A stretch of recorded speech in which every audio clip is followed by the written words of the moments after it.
You unlock this door with the key of imagination. Beyond it is another dimension, a dimension of sound, a dimension of sight, a dimension of mind. You're moving into a land of both shadow and substance, of things and ideas. You've just crossed over into the Twilight Zone.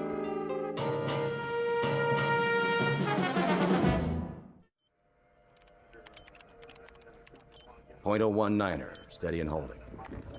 Fuel consumption, normal. On course, X6. Hold coordinates. Oxygen supply? Check. How does she look? Beautiful, General. Just beautiful. Flight path? Right on the button, sir. No corrections? Hardly any. Couple of degrees starboard pitch right after takeoff. And the crew? A-okay, sir. A little cramped on the ship, but that's about it. Good. The White House will be pleased. About a test flight? The president's a big fan of the X6. He pushed it through Congress. Hey, then maybe I'll have a job next year. You will, Billings. You will. Count on it. This is the first step. She makes it back in one piece, and it's all systems go. General, I've got the telemetry report. Send it over to data control. Right away, sir. You boys have done well. So far, so good. Bring her in smooth, and you can take tomorrow off. Oh, you got it, General. Couple more hours, and she's headed back home. Patch me through to the ship, will you? I'd like to thank the crew personally. No problem. Set frequency. Roger that. X6. Calling the X6. Do you read? Try again. X6. Do you read? This is flight control. X6. Calling the X6. Must be some electrostatic interference. Keep trying. Yes, sir. I want to thank those boys for a job well done and tell them we'll be waiting with bells on. Maybe not a ticker tape parade this time, but that'll come. Sir? Yes? They seem to be... Seem to be what? What's the problem? Well, I don't know. Out with it, man. Something wrong? It's just that I can't find them on the radar screen. Let me see. What does that mean? It means... Well, sir, it means they seem to have disappeared. What? Could be a tower malfunction. I'll switch to backup. Nope. Main system's working. Clear skies, no commercial flights in our airspace. There's nothing. Absolutely nothing. Give me missile tracking. This is General Carstairs at Flight Control. Yes. Do your instruments show a crash? Not just in the desert, anywhere in North America. Are you sure? Then do this. If you register an impact, call me on the secure line. No, I don't expect one, just a routine check. Yes, I'm positive. We have nothing here. Not a thing. What's going on? It's not on the screen. It has to be somewhere. Still sweeping, sir. Where did it go? Sir?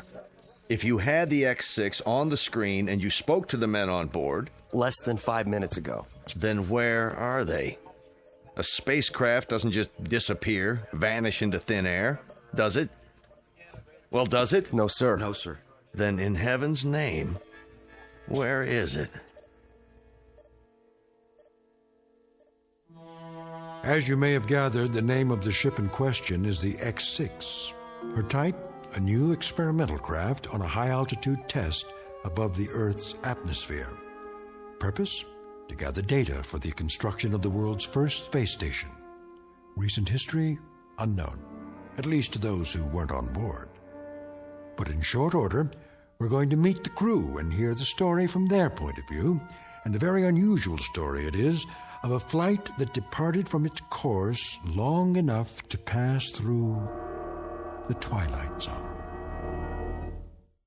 And now, The Twilight Zone and our story, And When the Sky Was Opened, starring Barry Bostwick with Stacy Keach as your narrator. Well, Doc? Just a minute, Colonel. What's the verdict? Pulse is fine. On the slow side, in fact. Correct me if I'm wrong. We went through this yesterday, didn't we? You know the Air Force, check and double check. They've got a big investment in the X6. So there's a little glitch. Probably an O-ring. A little glitch? The hydraulics froze and the soft landing chute didn't deploy. You are lucky to be alive. That's what all the flight training was for. Relax your arm. Doctor, Hold still, please. I want to ask you something. Don't move your arm. 115/80. Not bad. Told you, Doc. I could have phoned it in. All right. That's all for now. Get yourself some breakfast downstairs. Hey, go easy on the cholesterol, okay? How's the Colonel? Who? Jack Harrington. You're the only colonel I've seen this morning. I get it. You call me in, but he gets to stay home and sleep it off. Pretty nice duty. Harrington. Where have I heard that name? You have a heck of a sense of humor. Did you have a question? It can wait. I want to, check with someone first. Well, look, try not to worry about anything. You may be a little disoriented for a day or two. Need any, medication while you're here? Sleeping pill? Muscle relaxant? Me? Never felt better in my life. If you experience any headaches, neck pains, that sort of thing, give me a call. And forget about me. Gart's the one with the busted leg. He's still on the 3rd floor. Yeah, he'll be in a cast for a while. He's healing fine, though. 3rd floor. Room 14, wasn't it? Well, you should know. Gonna stop by? I was thinking about it. Go ahead. Give him a hard time, just not too hard. Tell him I'll be by on my rounds. Oh, and congratulations, Colonel Forbes, to both of you. What? Haven't you seen the paper? You're heroes. We flew the course, nothing special. Well, the force is proud of you just the same. The nation is. Just doing our job. Here, take this with you if you like. I've already seen it. Then give one to Major Gart. They've got copies all over the base. But they're going fast. Colonel, come here. Can I ask you something? If it's not classified? Yes? What happened up there How do you mean? when they lost you on radar? If I could tell you, Doc, I would. You and the General and everyone else. All I know is we must have lost pressure because we blacked out. For quite a few hours. The next thing I knew, we were down and the chopper was airlifting us out of there. That's it. End of story. But you made it. That's what counts. Yes. Yes. I guess it is.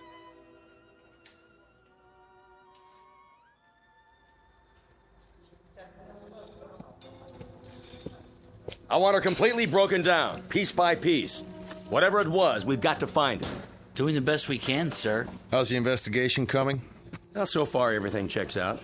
Meaning? The only damage evident is from the touchdown. She came in on her belly at something close to 300 miles an hour. Must have buckled part of the landing gear. Wasn't fully extended. That's why the wing looks the way it does? She plowed through a sand dune just before she stopped. If you want my opinion, sir, By all means. I don't think you're going to find anything wrong. Well, that may or may not be. But for now, we've got a mystery on our hands. We need answers. Well, it would be my suggestion Yes? that if you want to unravel this mystery, you better check the crew, not the aircraft. The crew can't tell us a thing. How's that? We had them on radar for the first couple of hours. Everything went strictly by the book. Then they disappeared for 24 hours. Oh, until they crashed down in the Mojave Desert. They must have lost consciousness because they don't know anything. The only way we're going to get answers is to dismantle the aircraft. Unless one of the crew members gets his memory back and fills in the blanks. And so far, they're not talking. Now, be that as it may. I want to see every nut, bolt, and screw laid out on the hangar floor in order. Every wire, every piece of insulation. If there's anything wrong with this baby, anything at all, we're going to find it. Yes, sir. On the double, sir.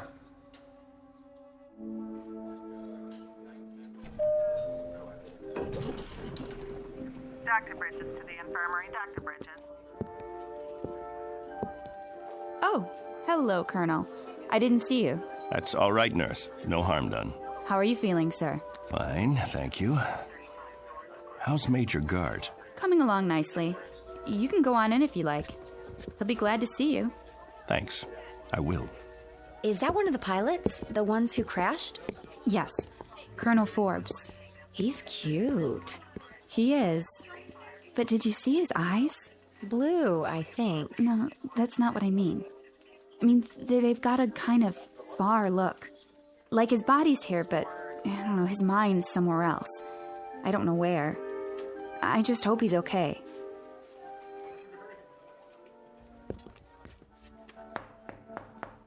Come in. There he is. And there you are, the prodigal colonel. Not disturbing you, am I? Nothing could disturb me in here. More like a prison ward. No playboys, no hot fudge sundaes. I was on my way out. Can't stay away, huh? Doc wanted to see me. Nothing serious, I hope. Me? No, just routine. I'd offer you a drink, a shot of straight orange juice. How's that leg? Can't feel a thing, which is good. One more thermometer, and I'm going to absent myself from this establishment without official leave. Pull a chair over here by the bed. Take a load off, Colonel. Sure. Now, go ahead, tell me. What's it like in the outside world? Great, Bill, just great. I can't wait to get out of here. Talk to any of the guys? Yes. What about the ship? Did you look her over? It's under wraps. They've got everybody but the president's cabinet checking it out. Bill, did you see the paper? Sure. We made the front page. Only page 3 today. Take a look. Ooh, steady, Colonel. You go off on a toot last night? Why? Your hands, they're shaking. You don't look so good. Thanks. Little hungover, huh? No big deal. So what's it say? Bill, I wanted to talk to you about that. They spell our names right?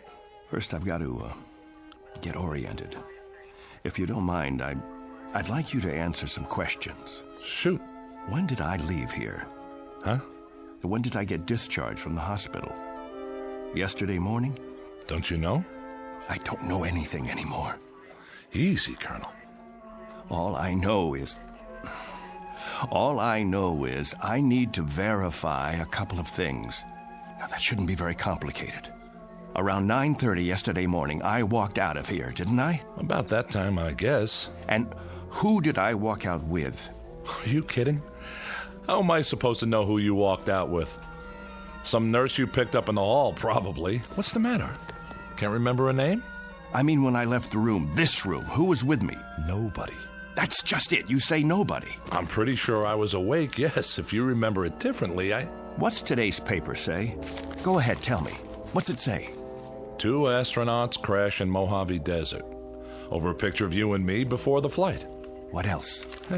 In effect, it says that 2 intrepid voyagers into the unknown returned from the unknown in one slightly dented spacecraft. Sounds about right. What about the picture? I've seen better. What's in the picture? Look, if this is a literacy test, I can assure you that even though I'm not a West Point graduate, I can read and write, count up to 10. Gart, don't get wise with me now. What's it say under the picture? Read it. Colonel Clegg Forbes and Major William Gart just before their historic flight that ended in a mysterious crash. That's what you remember? I don't... You and me. The X6 taking off. About 2 hours up, we black out, and 24 hours later, we come to in a crashed aircraft in the desert. We don't know where we've been or what's happened. Right so far? You remember something different? Bill, there were 3 of us in that craft. There was you, me, and another colonel named Harrington. What? Jack Harrington. Don't tell me you've never heard the name. He was 36 years old. He was my best friend. I'd known him for 15 years, and you'd known him for 5. That ship took a crew of 3, and we were the 3. Now, I want you to listen very closely because, Bill, I swear I can prove it to you. I've got to, or I'll lose my mind.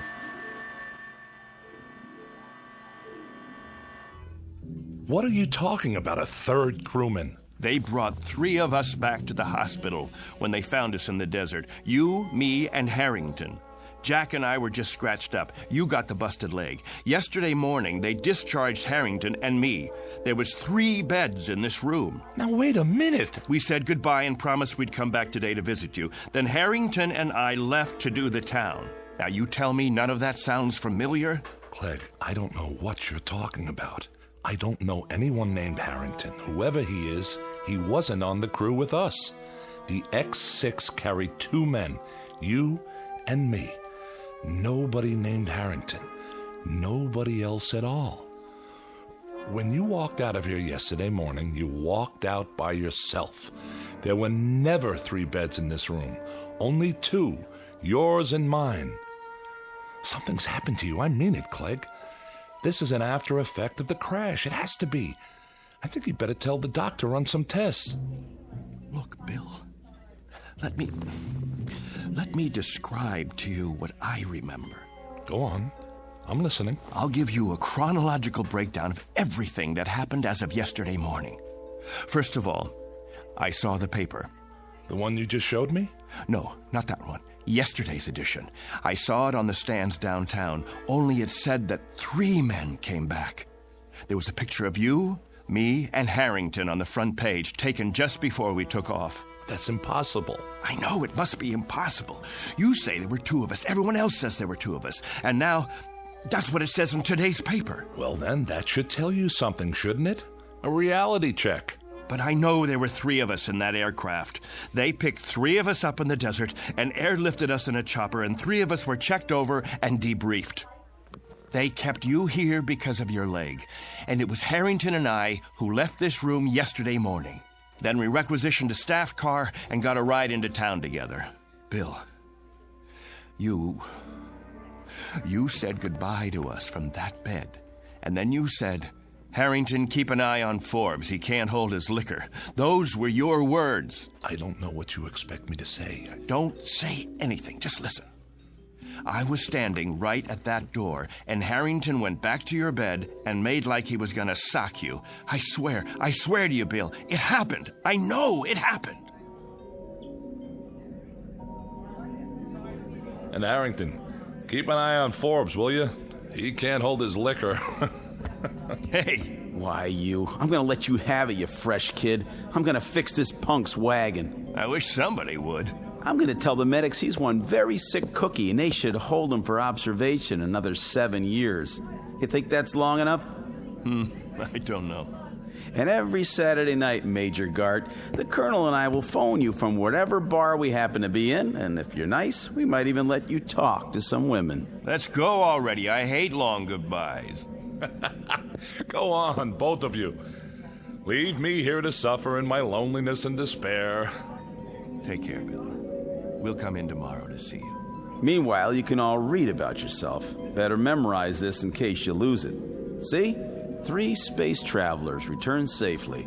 And nothing about your broken leg. Well, that's the press for you. Get out of here. I'm going to pick one up for my mother so she can frame it. One time, a fortune teller in a carnival in Des Moines said I'd be famous. It doesn't say anything about you, though. Out. And did you pick up a paper on the way out? Why? You said you had proof. I should have kept it, but it wouldn't make any difference now. If you could show me in black and white. Hold on. There's more to the story. When we got to town, Jack and I hit the bars. The first one was the Plush Monkey on 11th. You know the place, don't you? Yeah, a dive. Beer signs and bar girls. And a big mirror behind the bottles. We walked in trying to keep a low profile, but the blonde spotted us. That's them. No, it's not. It is. Don't stare. Give me your hairbrush. Welcome, gents. Take a load off. With pleasure. Say, aren't you the 2 guys who was up in space? Not that far, just the ionosphere. I thought so. That and a couple of bucks should get us a beer apiece, right? You bet your life, but never mind the $2. This is on the house. Why, thank you, my good man. Very kind of you. I don't get many celebrities in here, so go ahead, boys, drink hearty. You earned it. I don't even mind you cracking up the ship, and I'm a taxpayer. I like your attitude. Got a match? Not since Superman. A light from my friend here. Sure, pal, sure. Anything you want. Evening, ladies. Hi there, Captain. Colonel. Oh, sorry. She's new in town. Care to join us? Hold that thought. I'll ask my friend. You do that. We ain't going nowhere. Hey, Jack. Something wrong? No. Look at yourself in the mirror there. Not exactly a happy camper. I was just thinking. About what? I'll tell you after I taste the beer. To happy landings, whenever and wherever possible. I'll drink to them. Sorry. Something is wrong. That's okay. Ain't the last glass of draft in the house, let me tell you. It just slipped out of my fingers. Don't worry, I'll clean it up. Get you another one right away, Colonel. You're sick, Jack? No, I'm not sick. I just got this funny feeling. What kind of feeling? I don't know. Odd. Never felt anything like it before. Maybe we should go. Don't worry, I said. It was just for a couple of seconds there. It was like I didn't belong here. Like if I were to let myself go, You'd what?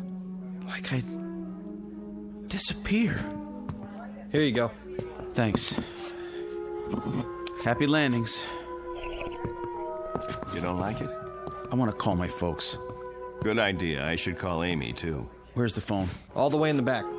You sure you're okay? Yeah. Be right with you.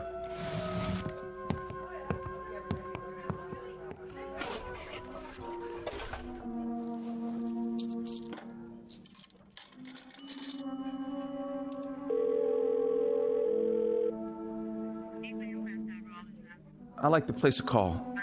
Collect, please, to Des Moines, Iowa. The residence of Mr. James Harrington. That's right. Oh, my number, let's see, Fletcher 90632. That's what it says here. My name, it's Jack Harrington. That's right. Thank you, operator. I'll hold. I'm sorry about the broken glass. My friend's sorry, too. Forget it. I can sweep it up as soon as I get my mop. Clegg. Yeah? Come here. Will you come here quick? Coming. Please? Does he need some change? I'll see. What's up? I just called home. Called my folks. My mother answered. Yeah? How is she? I don't know. How come?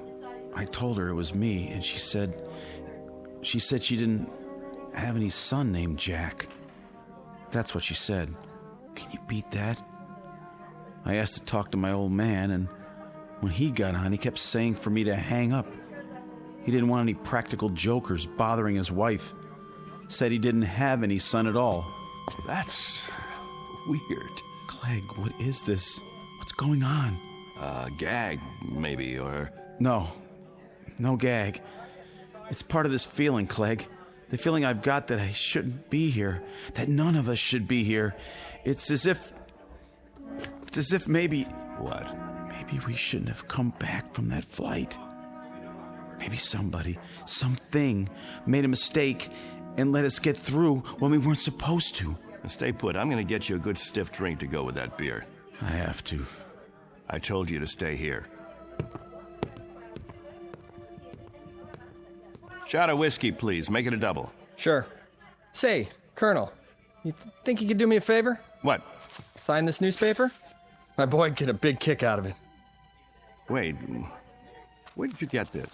From the machine outside. Here's a pen. Could you sign it to Richie? Right on the picture. But it's wrong. What is this, a joke? You have it printed up? 2 spacemen return, crash in Mojave Desert? Huh? That's you, isn't it? Colonel Forbes? The other guy's still in the hospital, right? Which other guy? It says right here, Major William Gart.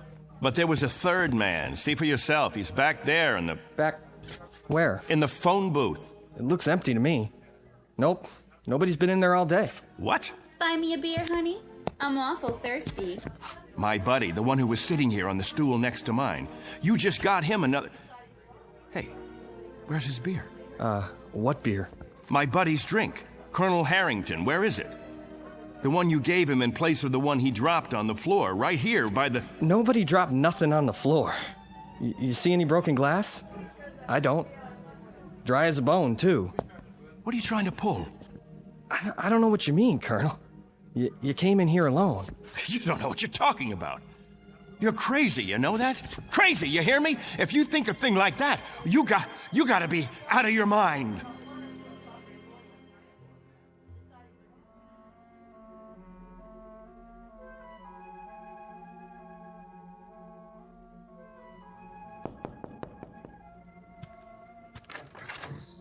What do you want? Room 8A. Here's your pizza. Oh, yeah. How much do I owe you? Let's see. I got the bill right here. Keep the change. Thanks. Hey, say, aren't you, No.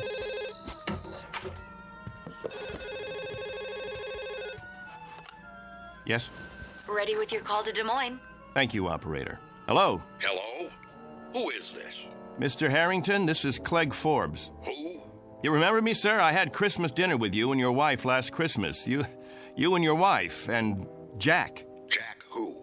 Your son. What is this, another crank call? Because if it is, it's not funny. Who is this anyway? Perhaps I don't have the right house. Is this James Harrington? I'm James Harrington, but I don't have any son, and I've never heard of you. You live at 43 Elm Street? All my life. Got 2 daughters, both married. One lives in Sioux City, the other moved to Binghamton, New York last year. I should know whether I got a son or not. And don't call me again.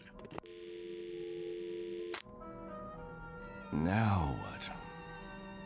Look at that face in the mirror. I don't know myself anymore.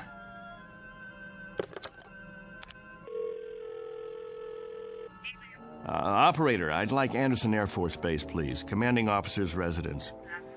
That's right. Call me when you get through.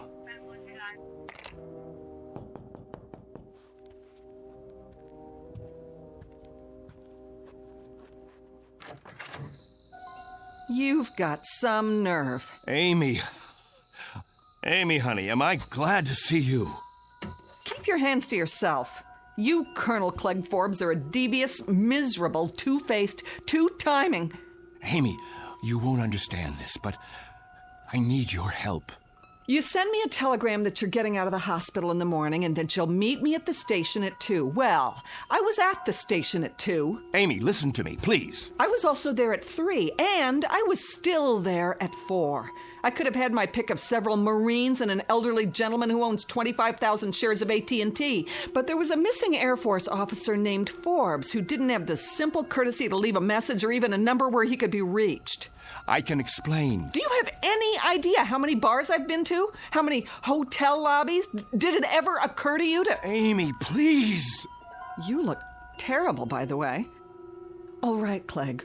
What kind of trouble are you in? And what are you doing in this motel? Are you hiding out? Oh, I don't even know where to begin. I sent you the wire because I did get discharged from the hospital that morning. Jack and I... The wire. It was in the telegram. What was? I told you that Jack and I were getting out. Wait. I wrote down the message when I sent the telegram. That'll prove it. I wrote it on a piece of paper. Now, where? Wrote what? Here it is. I wrote it right down here. See? It says, Dear Amy, I'm getting out at 9. No. I was sure of it. I wrote down that Jack and I were getting released from the hospital. Both of us, understand? Jack and I were... Am I missing something? Who's Jack? Don't you know? I don't know any Jack. Who is he? There were 3 of us in the ship. Gart, me, and Harrington. Jack Harrington. And I was with him, and he just disappeared. But you know him, Amy. You know him. You've met him 100 times. We've eaten dinner together. We've gone to dances together. We've double-dated. Clegg, what is happening to you? I don't know. I swear to God, I don't know, but... Yes. Put him on, please. Hello, General. This is Clegg Forbes. Yes, sir. That's right. General, about Jack Harrington. Harrington, sir. Well, you know Jack. We were in your wing at the field. We were there for your... Harrington, sir. Jack Harrington. We were on the X6 together. Jack Harrington. Stop it. Jack Harrington. Jack Harrington. You need help. If you'll tell me who to call. No, I know. I know this is a put-on. That's what it is. A big, earth-shaking, highly complicated, practical joke. He's still back at the bar. Of course he is. Amy, that's where he is. He has to be. At the bar. Clegg? Clegg?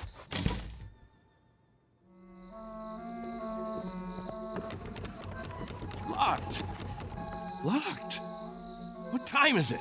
It's late, Clegg. There's nobody inside at this hour. Open up. I know you're in there. Come on, Harrington. You gotta be. Don't! Jack, you can come out now. Some joke, and I fell for it. Where are you hiding? The phone booth? That's gotta be it. Where are you, Jack? Please come back, will you? Jack! No. No! No!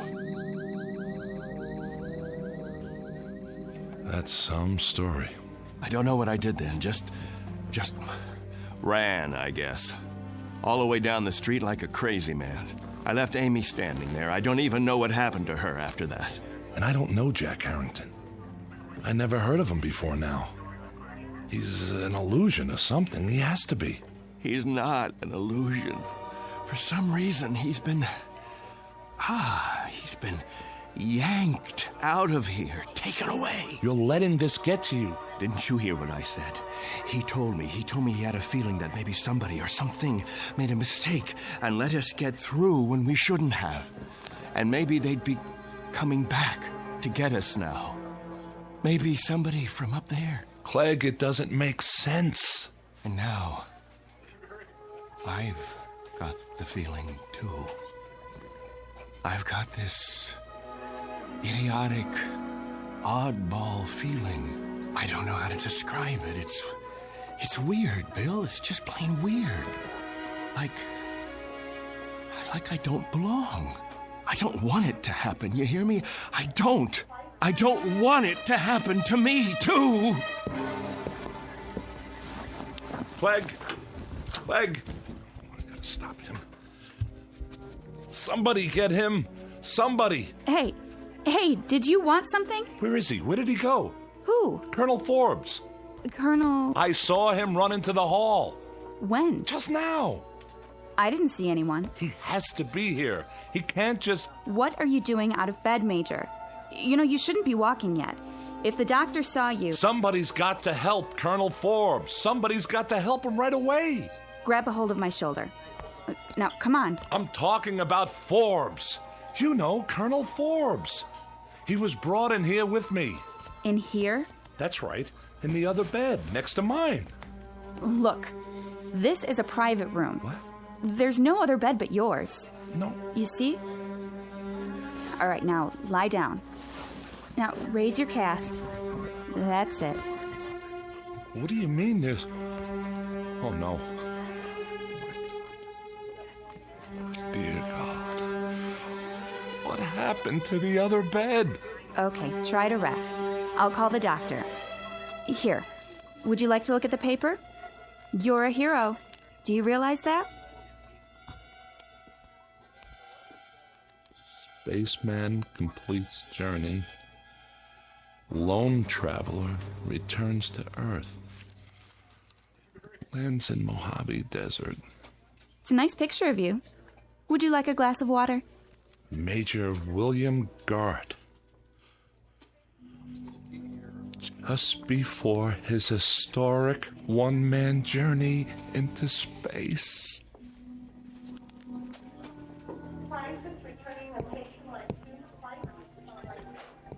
Hey, Doctor. I was sorry to hear about that crash.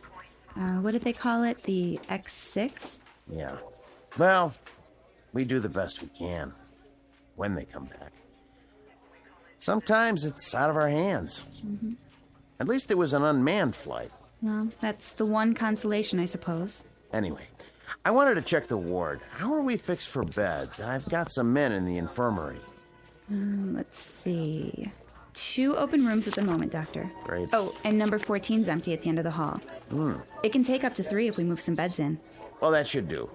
Order some beds up from QM, will you, nurse? Yes, sir. Right away. Once upon a time, there was a man named Harrington, a man named Forbes, and a man named Gart. All were officers in the United States Air Force, trained for experimental flights into the upper atmosphere. They used to exist, but don't any longer. Someone or something took them somewhere. At least they're no longer a part of the memory of man. As to the aircraft, the X-6, it's still supposed to be housed in a hangar on the base, or it will be one day. For the record, it hasn't been built yet. It's still on the drawing boards. But be careful. Don't let anyone hear you arguing about the reverse, or they might question your sanity. If you have any questions about the aircraft or the men who flew her, be sure to speak softly and only in the Twilight Zone.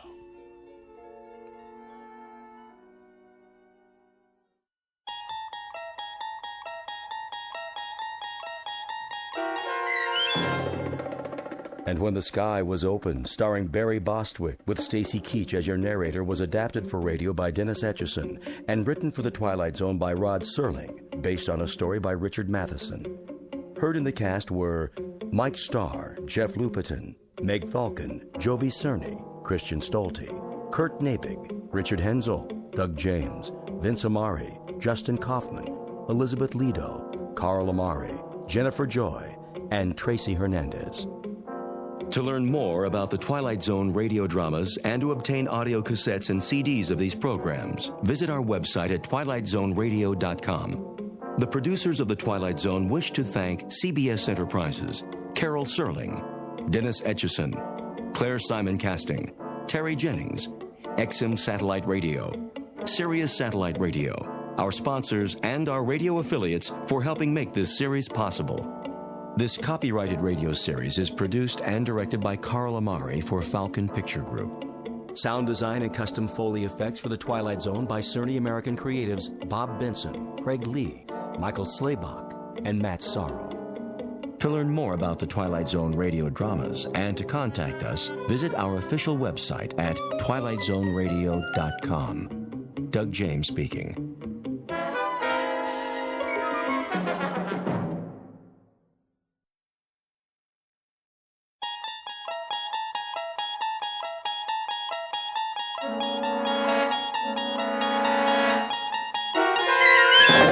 There is a fifth dimension beyond that which is known to man. It is a dimension as vast as space and as timeless as infinity. It is the middle ground between light and shadow, and it lies between the pit of man's fears and the summit of his knowledge. This is the dimension of imagination. It is an area which we call the Twilight Zone.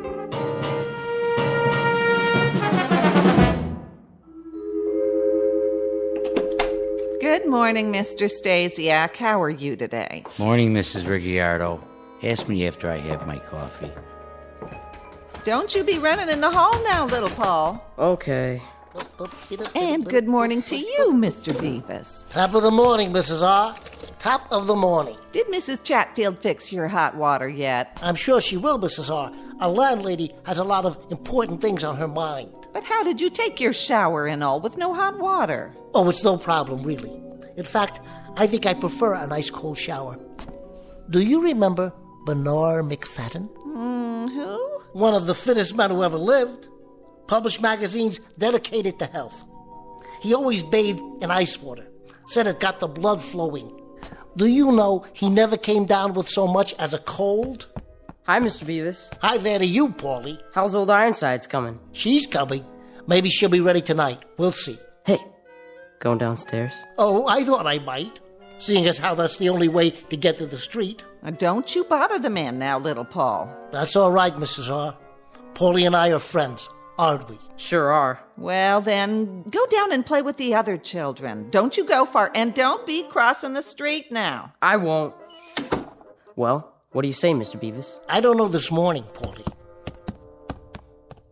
Come on, the coast is clear. You sure? I'm sure. Well, then I guess, like the man said, why the heck not? Stand back. I'm coming down by the seat of my pants. Stand back, everybody. He's sliding down the banister and he's gonna take off. Whoa, whoa, whoa. Hey. Excuse me, everybody. Lost my balance there at the end. Of course, it's not the first time. Gee, Mr. Beavis, are you ever gonna get it right? Practice, Janie. That's all it takes. Just a little more practice. That's what you always say. And that's what I mean. Think how much time I save every morning. Sliding down one whole floor. At least 15 seconds. Let's see, that's a minute and a quarter every week. 5 minutes a month. Why, in a year, that gives me a whole extra hour before I go to work. Do it again.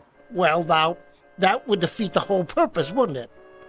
But tomorrow, maybe tomorrow, I'll finally take flight and land square on my feet. What are you laughing at? Your bow tie's on crooked. So it is. Thank you, JD. Now, who wants to help me carry my briefcase? Pick me, Mr. Beavis. Pick me. I can do it, Mr. Beavis. Pick me. Well, then, you'll just have to take turns. And you know something else? Why, I just happen to have a whole pocket full of shiny new pennies. And they're getting awfully heavy. I don't mind tipping, for extra special service. Let me see. Anybody around here want one? Me. Morning, Mr. Beavis. Here's an apple for you. Why, thank you, Tony. Don't know what I'd do without one of your apples every day. Well, I never. Who does he think he is, Rockefeller? Oh, that's just Mr. Beavis. Well, he acts like some kind of crazy person. Oh, he's not crazy. Maybe just a little, eccentric. The children all love him. Just the same, I wouldn't trust a man like that. Look at him. What kind of example does he set? I'd say the man never grew up, like that Pied Piper fella. Isn't that the truth? He's our own Mr. Beavis, is who he is. Guess you could say he's one of a kind.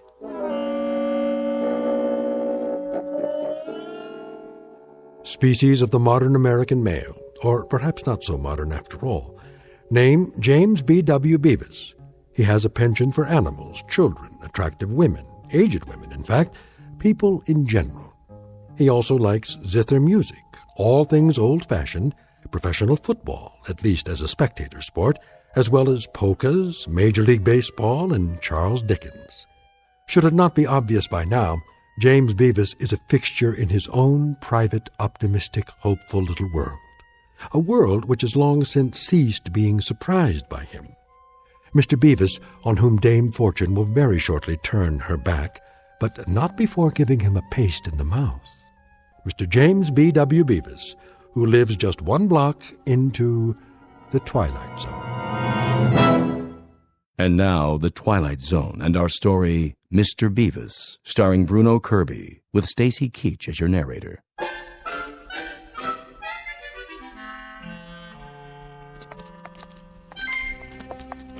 When you gonna get a new car, huh, Mr. Beavis? He don't want a new car. He likes this one. Sure do. This is a genuine antique. Original engine, factory paint job. The only thing I've ever changed is the tires. Funny how they still can't make tires that last as long as the car. What's that on the windshield? You got another parking ticket. Keep it safe for me, will you, Paulie? Put it in with the rest of the collection. Is it going to start today, do you think? Cross your fingers and toes. A bright new morning like this. We've always got hope, don't we?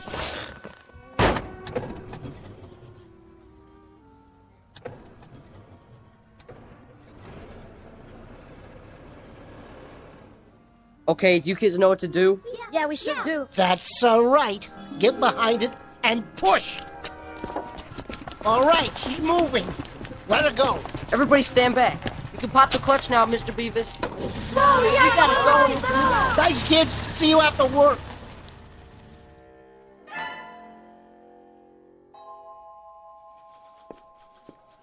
And whose desk is this? Mr. Beavis's, sir? Ah, I should have known.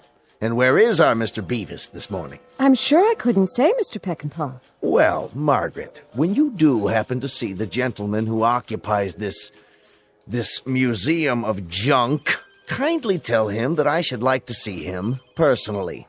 If and when he finally deigns to report for work, that is. Will you do that for me? Oh, yes, sir. I'll tell him. His desk sticks out like an infected thumb. Yes, sir. Amid this snowstorm of loose papers, I believe I make out a model ship, a gooseneck lamp, in the shape of an actual goose, mind you. Cute, isn't it? Cupid doll clock, nodding head dogs, toy kitten, yes, and unless I am mistaken, an actual stuffed ferret. I think it's a squirrel, sir. A veritable livestock exhibit.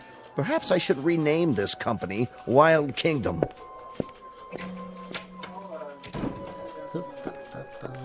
Morning, Mr. Beavis. How you doing? Is everything okay? Everything's dandy. Perfectly swell. Marvelous and fabulous, as always. And good morning to you, Midnight the cat. Spike the dog. And you, Mr. Rocket J. Squirrel. Been a good boy while I was gone. Mr. Beavis. You're looking nice too, Margaret. Pert and chipper as usual. Thanks. Mr. Peckinpah wants to see you. He does? Afraid so. I'm just delivering the message. Message received, loud and clear. Just as soon as I water my potted plant. I think he wants to see you now. Right away. Must be something special. All right, then. Into the breach. Good luck. Oh, Margaret. Yes? One thing while I'm gone. What's that? Pet Midnight for me, would you please? She needs human contact. Yes? It's James Beavis, sir. In the flesh, so to speak. You may enter. What's up, do you think? Peckinpah looked pretty mad. Is he gonna get fired? You can't fire Beavis. Well, if he does, I quit. Your desk, Beavis, is an abomination. It is? And furthermore, you keep a ledger like an ape. I'll take that as a compliment, sir.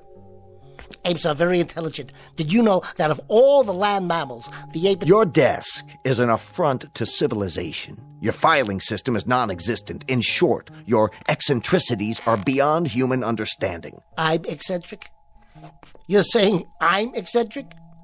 With all due respect, sir. Bringing phonograph records of zither music to play at lunchtime. I just love the Third Man theme, sir. Don't you? I've always loved it.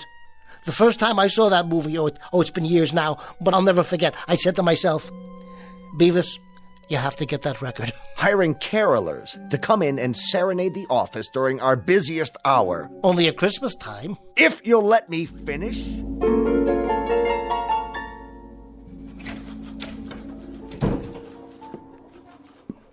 Was it the sack, Mr. Beavis? Yep. The old sackaroonie.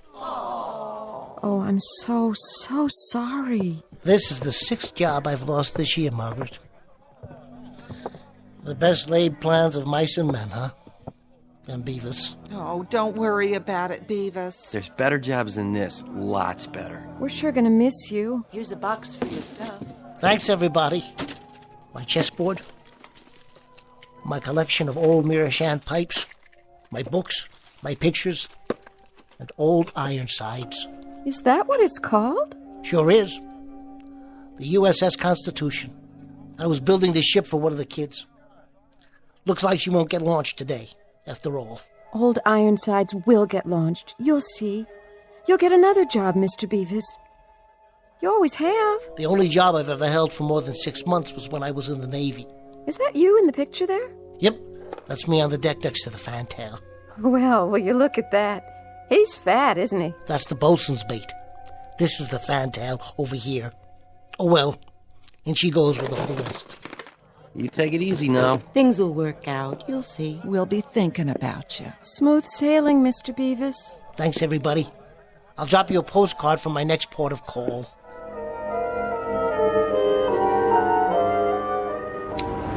Oh, Mr. Truck Driver. Mr. Truck Driver, you don't have to double park. No, what am I supposed to do? Park it on the sidewalk? Park behind me. I'm leaving anyway. Which one? Oh, let me guess. The old rattle trap, right? Anybody get hurt in that wreck? You can have both spaces as soon as I put my stuff in the back. Can you hurry it up? Let me get the door open here. First, set the box down. Then get the keys out. Hey, Mac. I ain't got all day. Just one more minute. If you ain't moving in 5 seconds, I'm pulling in behind you. Be careful, would you please? This is an original Essex. Stock parts. Okay. Watch the bumper. It's rolling. I only tapped it a little. I must have forgot to set the handbrake. That's your problem, pal. Hey, somebody stop that car.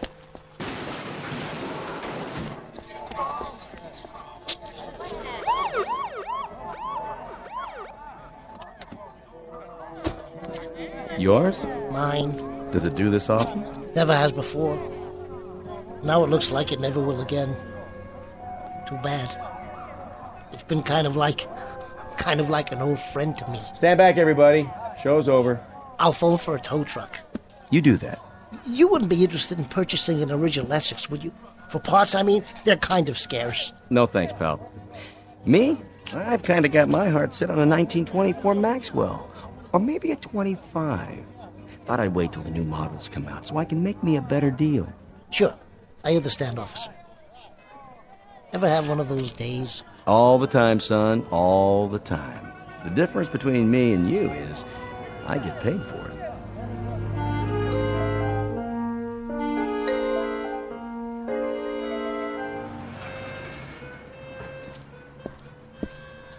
Mr. Beavis? Where's your car? It's in the shop. Yeah? What you got in the box? This? I guess you might say the stuff dreams are made of, Tommy. Something along those lines, anyway. Hey, is that old Ironsides? Yep. She ran aground before she could get christened. That's okay, Mr. Beavis. You can fix it. You can fix anything. I'll try, Tommy.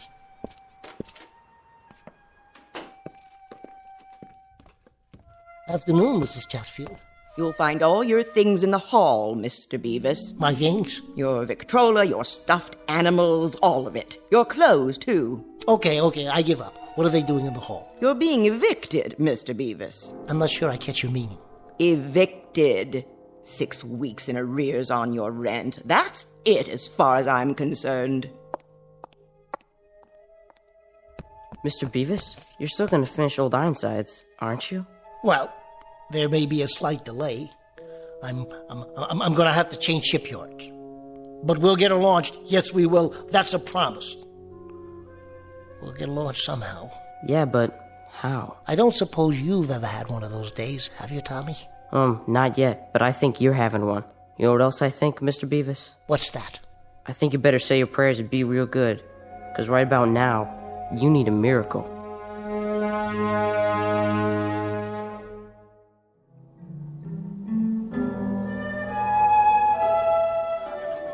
Better make this one your last, don't you think, Mr. Beavis? All in good time, Joe.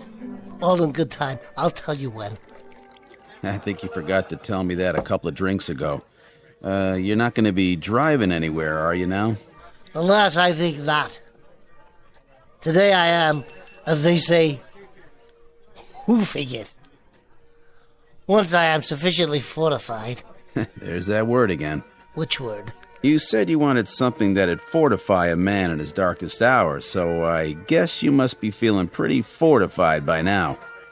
Them are it, huh? Your fortifications? Those are. Are what? Those are it. You can't use them in a nominative case. No kidding. Live and learn. Yeah. Live and learn. Who's that? Who's who? The old gentleman in the blue suit. Where? Behind me. At the table. I can see him in the mirror. I don't see nobody. Right over... Wait a minute. Where'd he go? Search me. Perhaps you can explain to me, Pete, what you put in those drinks that made me see somebody in the mirror, but not in the booth. See who? Whom? Quite right, Mr. Beavis. Whom? Objective case. Wait a minute. Now, where are you hiding? Nowhere, Mr. Beavis. I'm right here. Hey, how'd you do that? An exceedingly simple trick. You've heard the saying, now you see it, now you don't. Care for a cigar? They're Cuban, you know. Nothing but the best where I come from. You might say we get them duty-free. No, thanks. How do you know my name? Oh, I could say I overheard it from the bartender or some such. But if the truth be told, we do have our ways. And who exactly might you be? Ah, yes, a name. For purposes of identification, you may call me J. Hardy Hempstead. Hey, Pete. Yeah? This is Mr. Hempstead. It is, huh? See what he wants, will you please? Sure, Mr. Beavis. And a happy fortified Thanksgiving to you, too. Cheers, Mr. Hempstead. Cheers. Hold on. Wait till Pete brings you a drink. But I've already got one. Where? Why, right here. Oh. To better days. I'll drink to that. And what do you do, Mr. Hempstead? I'm your guardian angel. Wouldn't that be something? But I am. Well, I guess we're all our brother's keeper, in a manner of speaking. Not in a manner of speaking. In actual fact. Mr. Beavis, here's the way the cookie crumbles.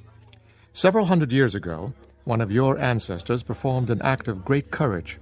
Part of his reward was to have a guardian angel assigned to one of his descendants in each generation. Current subject, Mr. James B. W. Beavis.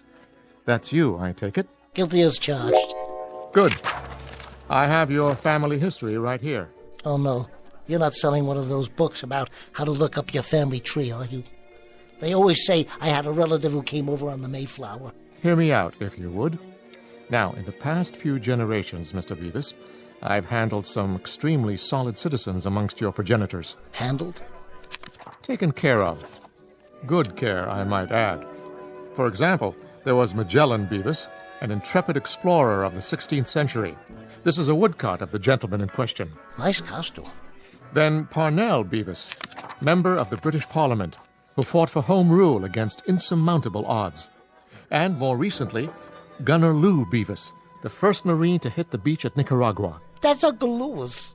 Indeed. And your picture will fit right here on the next page. As of now, you too are being watched over by yours truly, J. Hardy Hempstead, your obedient servant. Watched over how? Aided by minor miracles from time to time as the need arises, given a small heavenly assist when the circumstances call for it. Well, you picked a good day for it. I know.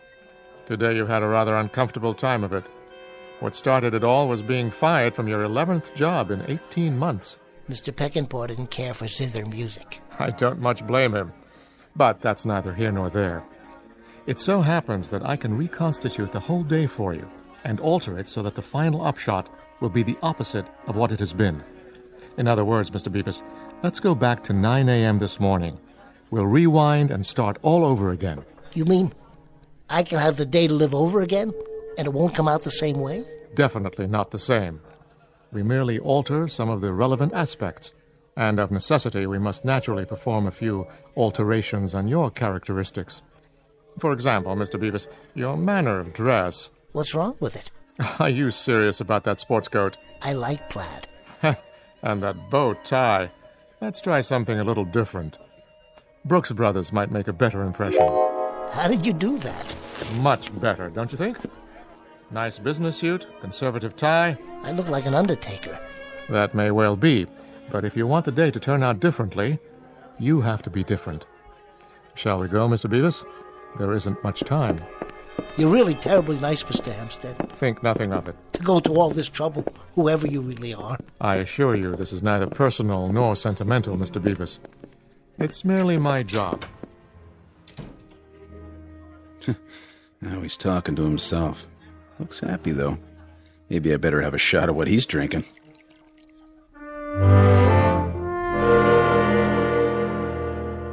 Good morning, Mr. Stasiak. How are you today? Morning, Mrs. Rigiardo. Ask me after I have my coffee. Don't be running in the hall now, little Paul. Okay. All right, here we are. Back where you started this morning. Yep, this is it. Everything's the same. First, I locked my apartment. Good morning, Mrs. R. Top of the morning. Hello. What's the matter with her? Why isn't she talking to me? Remember to keep your voice down. She can't see me. She can't? No one but you. Hi there, Paulie. Hi. Aren't you going to ask me about old Ironsides? Don't worry, she's coming along. What's old Ironsides? Don't you bother the man now, little Paul. That's all right, Mrs. R. We're friends. Aren't we, Paulie? Aren't we? Go down and play with the other children. Don't you go far, and don't be crossing the street now. I won't. Well, what do you say, Paulie? Looks like the coast is clear. The banister's nice and shiny. Don't even think about it. Hey, what's going on? That nonsense was for the old Beavis. You're the new Beavis, remember?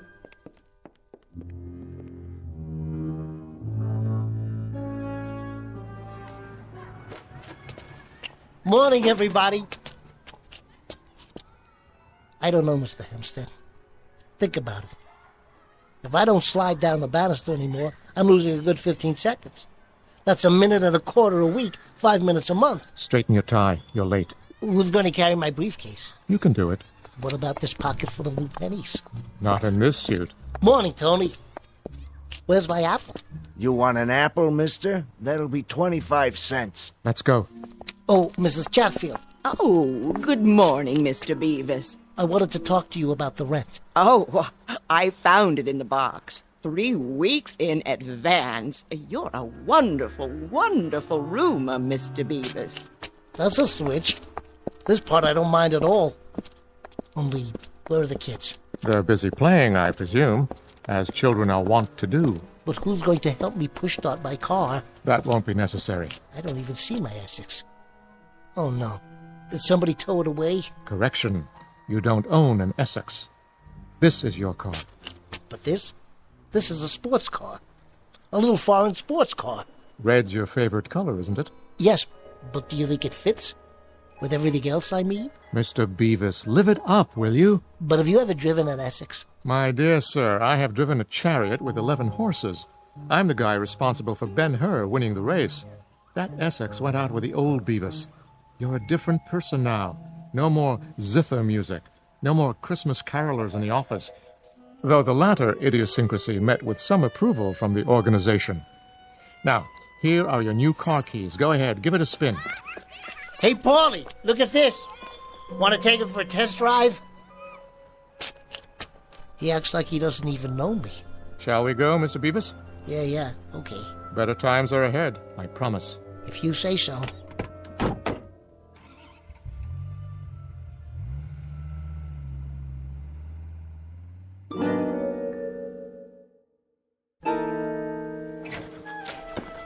Well, here we are, Mr. Beavis. Looks like the office is already humming. Where's my desk? Same place it's always been. Right over there. But it doesn't look the same. Somebody's already cleaned it out. No such thing. Your workday hasn't started yet. Look at the clock. You're not even late. It's only 8:58. Morning, everybody. Good morning, Mr. Beavis. Where's my gooseneck lamp? And the clock I won at the carnival? And midnight? And Rocky?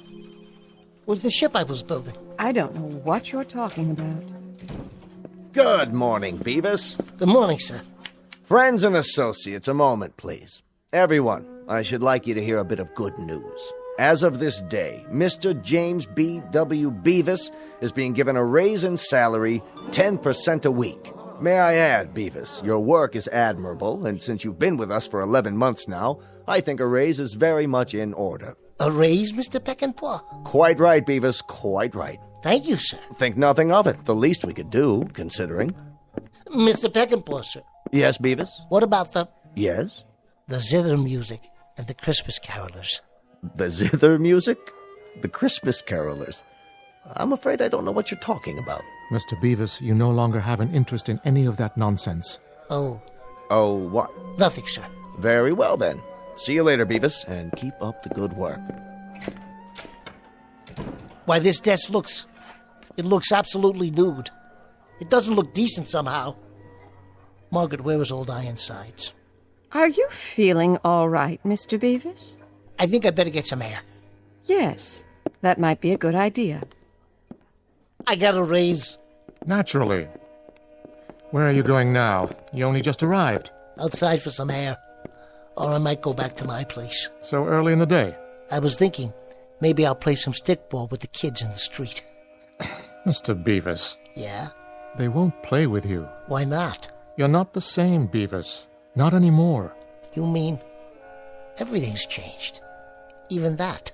It's only today that we can see the changes. Actually, they started some time ago. I'm beginning to understand. Good. Well, Mr. Beavis, still want to get on the elevator? Yes, I think I will. Why?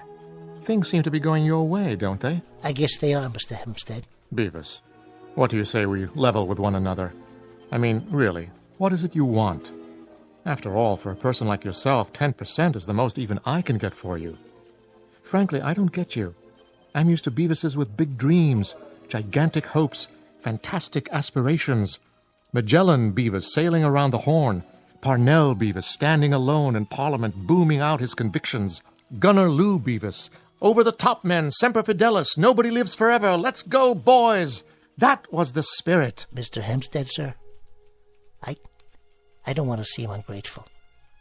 But the things I want, the things I believe in, I know they're odd, but they're worth considerably more than 10% a week. I take it then that you prefer your bow ties and plaid coat and old Ironsides. I'm afraid that's the case. And you realize things will be as they were. There'll be no job, no car, no place to live for a while. It's been that way before. I see. Complicated, is it? Hardly. Take a look out the window. Hey, there's my old Essex down at the curb. You'd best feast your eyes. It won't be around for very long. The truck will hit it as previously ordained. You'd better go back in for a minute and get it over with. Here comes old Peckinpah now. This time he won't be talking about a raise. You know something? It doesn't make a bit of difference. Not one bit.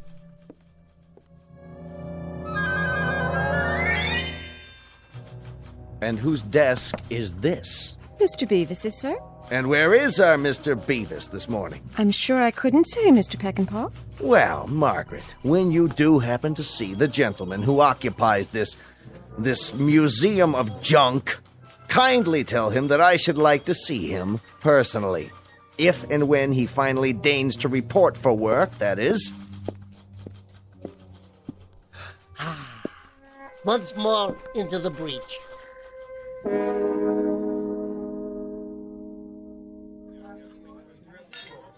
How do you feel, bud? Fortified? I do indeed. Today I lost my job, my car, and I've been evicted, or I'm about to be all over again.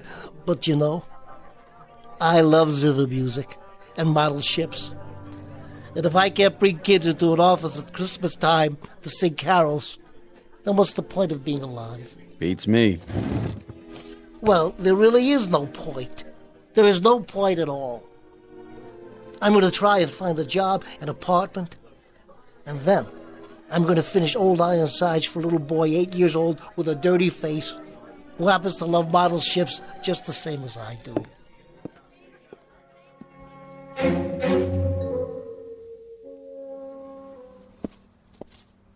Wait a minute. That's my car. Mr. Hempstead, wherever you are, you're still watching over me. You must be. This your car, buddy? Yes, it most certainly is, officer. And you don't know. You can't imagine how glad I am to find it here. You see, a truck tapped the bumper and it rolled down the street because I didn't have the handbrake on. That was the first time, of course. But now, thanks I'm sure to Mr. Hempstead. Well, I don't know any Hempstead. And I don't care if it's the first time or the 100th time. What are you doing? Writing you a ticket. In this city, we kind of take a dim view of parking next to a hydrant. You mean a fire hydrant? Big and red, right there by your front fender. What hydrant is that, officer? Hey! Where'd it go? I think I have a pretty good idea.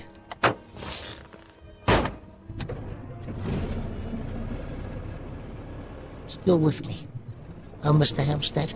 Still with you, Mr. Beavis. Still with you.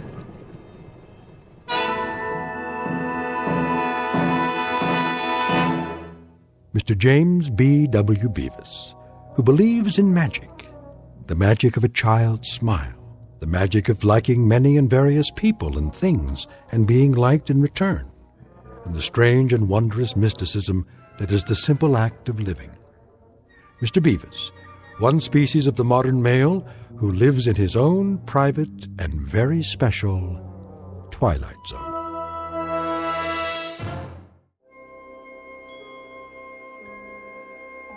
Hi, this is Carl Amari, producer of the Twilight Zone radio dramas. I'd like to take a moment to tell you about our official website at twilightzoneradio.com, where you'll get the latest news and information on these Twilight Zone radio dramas. Plus, at twilightzoneradio.com, you can digitally download 3 free episodes or any of our episodes for only $1.95 each. In this age of ever-changing technology, we've decided to make these episodes instantly available to you by making the Twilight Zone radio dramas a digital download-only series. This means that this series will no longer be offered on CD. The CD collections at our website are now being offered, while supplies last, at buy one, get one free. So be sure to get your favorites before they're sold out. Be sure to visit us often, and I'll see you in the zone.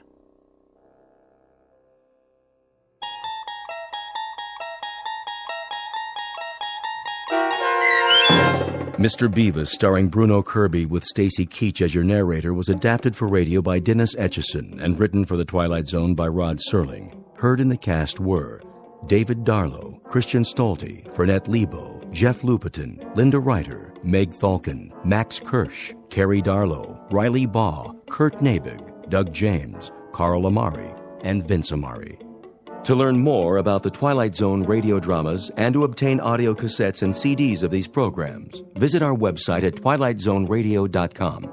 The producers of The Twilight Zone wish to thank CBS Enterprises, Carol Serling, Dennis Etchison, Dick Brescia Associates, Claire Simon Casting, Terry Jennings, XM Satellite Radio, Sirius Satellite Radio, our sponsors, and our radio affiliates for helping make this series possible. This copyrighted radio series is produced and directed by Carl Amari and Jason Mallow for Falcon Picture Group. Doug James speaking.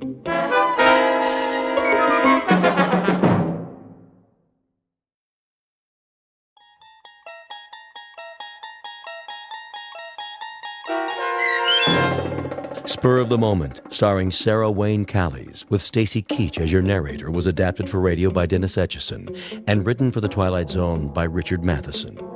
Heard in the cast were Kurt Nabig, Christian Stolte, David Darlow, Meg Falcon, Doug James, and Fernette Lebo. To learn more about the Twilight Zone radio dramas and to obtain audio cassettes and CDs of these programs, visit our website at twilightzoneradio.com. The producers of The Twilight Zone wish to thank CBS Enterprises, Carol Serling, Dennis Etchison, Dick Brescia Associates, Claire Simon Casting, Terry Jennings, XM Satellite Radio, Sirius Satellite Radio, our sponsors, and our radio affiliates for helping make this series possible. This copyrighted radio series is produced and directed by Carl Amari for Falcon Picture Group.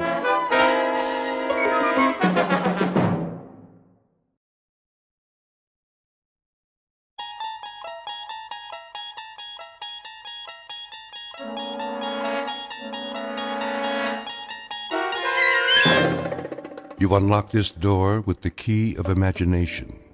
Beyond it is another dimension, a dimension of sound, a dimension of sight, a dimension of mind. You're moving into a land of both shadow and substance, of things and ideas. You've just crossed over into the Twilight Zone.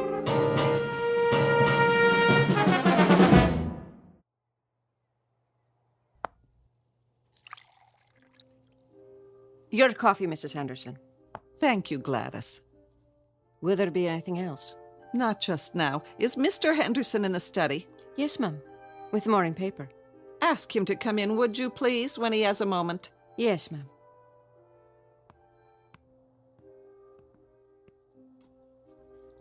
Anne, is that you? Yes, Mother. Are you going somewhere? I'm taking Kahlua out. Not now, surely. She needs exercise. Oh, I know, but... Just for a while. I won't go far, I promise. Well, be careful, dear. How long have I been riding? Why, since you were old enough to walk, practically. Then I think I can take care of myself, don't you? I only meant with the engagement party and all. That's not till this evening. I'll see you in an hour, don't worry. I'm not a child anymore. No, you're certainly not.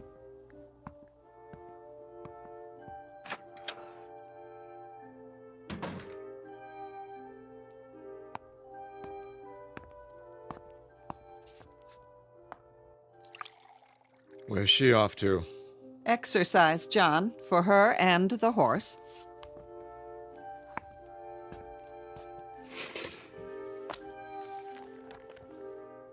Now? But a young man is driving out from the city. We're to have lunch. She'll be back in time. That girl, always keeping him waiting. Oh, she's doing better lately, you must admit. Yes, but she's still so restless. All that energy. And then the horse may be exactly what she needs, at least until she and Robert set the date.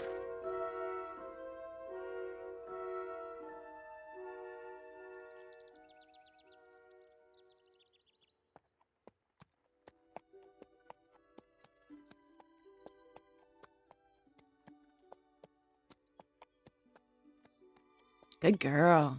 What a beautiful day, huh, Kalua? Easy, you got nothing to worry about up here. What is it? You hear something? Where? I see, up on the ridge. How strange, dressed all in black. Who is that? Hello there? What's she doing? Hello, can I help you?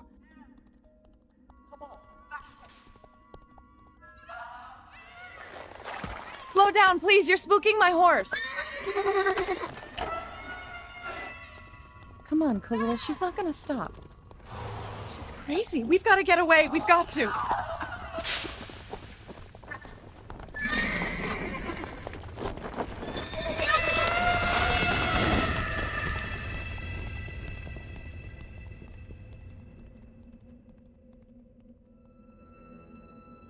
This is the sound of terror. Anne-Marie Henderson, 18 years of age, her young existence suddenly marred by a savage and wholly unanticipated pursuit. Miss Henderson has no idea whatever as to the motive for this pursuit, and worse, not the vaguest notion regarding the identity of her black-clad pursuer. Eventually, she will be given the solution to this twofold mystery, but in a manner far beyond her present capacity to understand. A manner enigmatically bizarre in terms of time and space, which is to say, an answer from the Twilight Zone.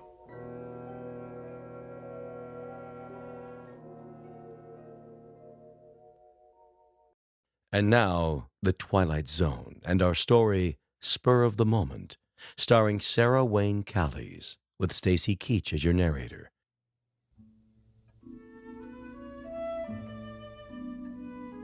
She's just taken her horse out. I don't blame her on a day like this. She must have lost track of time. That's easy to do.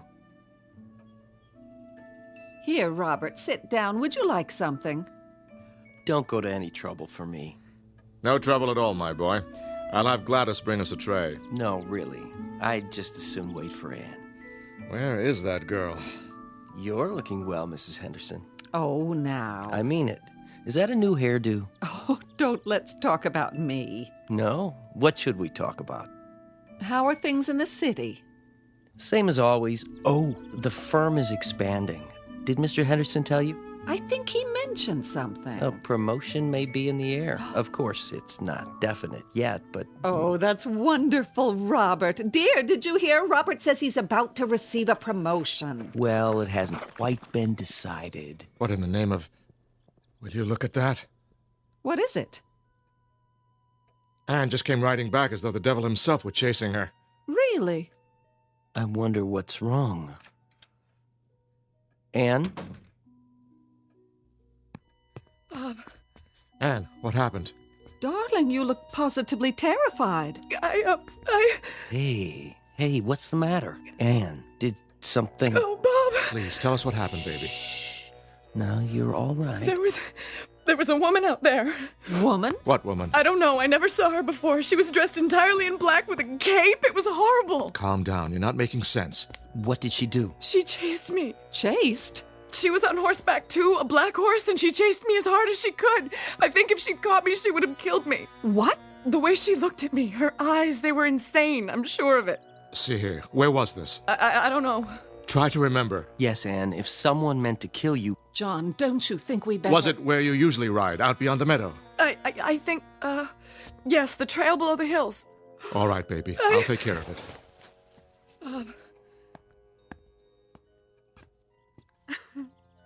Shh. It's all over now, honey. Everything's going to be all right. Poor darling. What a fright you must have had. Use my handkerchief. There we go. All over now. Come sit with me. Yes, on the sofa.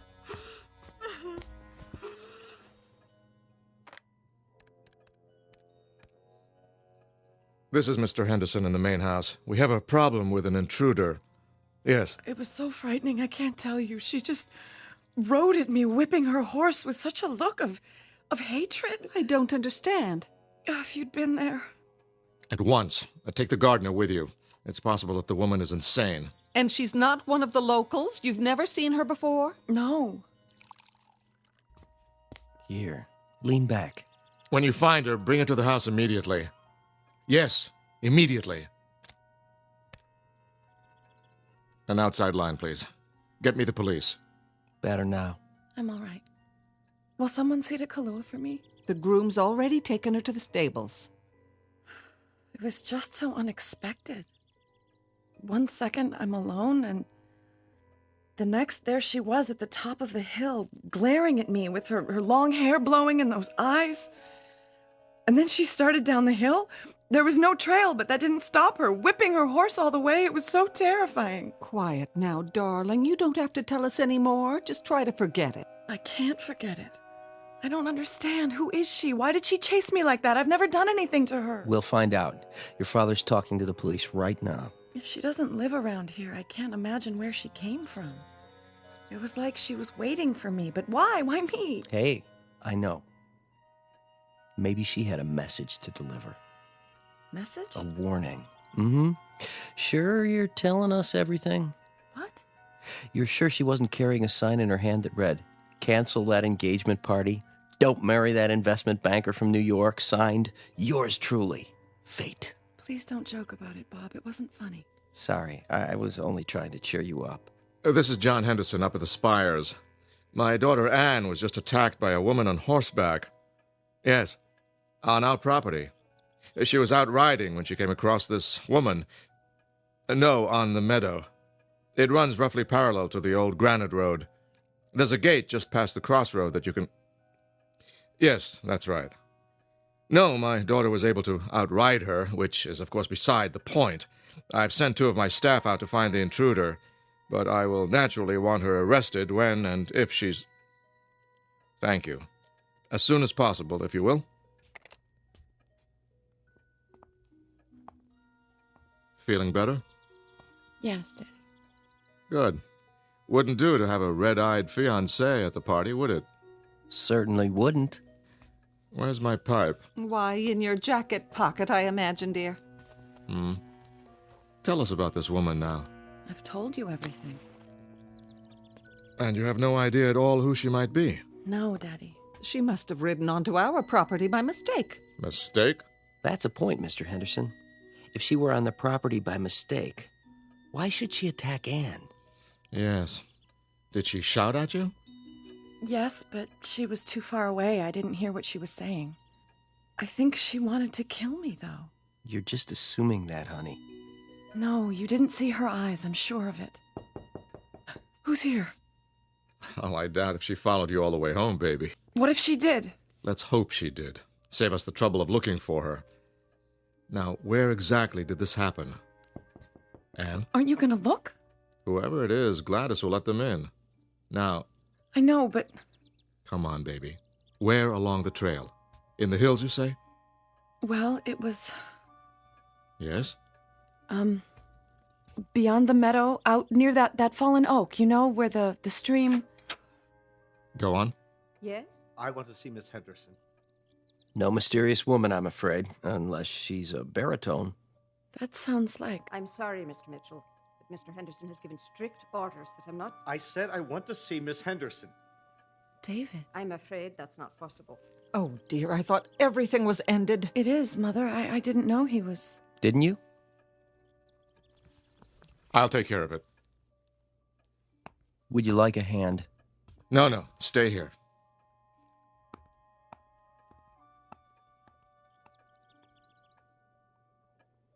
What's going on? Nothing, sir. I only want to see Anne. See here. I thought I told you... Now, Anne, you stay away from him. I will, Mother. Perhaps I can be of help. I'm sure that won't be necessary. Don't you understand English, Mitchell? Get out of my way. I'm sorry, Mr. Mitchell, but I'm not at liberty to admit you. Ask Anne. See what she says. David, don't... Why don't you back off, fella? Can't you see you're not wanted? Anne! Not now. That's all right, Gladys. I'll handle this. You're not welcome in this house, Mr. Mitchell. I don't care what you think. I came to see Anne. She doesn't care to see you. Please, David. Would you rather I call the police? As a matter of fact, they're on their way right now. Call who you will. I want to talk to Anne. What does it take to convince you? Prosecution? Just a few words from your daughter. That's all I ask. Hear them, then, if that's the only way we can be rid of you. Though I can predict what they'll be. David, I don't know what you expect from me. Anne. Anne. It is over between the two of you, isn't it? I told you it is. David, what is it you want? Just to tell you... Keep your distance. Don't put your hands on me. Robert, please. What? To tell you it's not too late. Oh, David, you're making it so difficult. It's not too late, Anne. Only a blind man could convince himself of that. I wasn't talking to you. No, but I was talking to you. Stop it, both of you. We belong together. You know that. Not anymore. Don't let your father force you into this. Break the engagement. I can't. You broke ours. Mitchell? Give him 10 more seconds, then that's it. Please, Anne. You belong with me. Don't, David. Time, Mr. Mitchell. You've said your piece. Get out. I'm not through yet. I think you are. Anne. Let go of me. Did you hear the lady? She said, let go. And I said, take your hands off me. Ugh. Is that your best punch? More where that came from. Stop it, both of you. I wish she had caught me back on that trail. Anything would be better than this.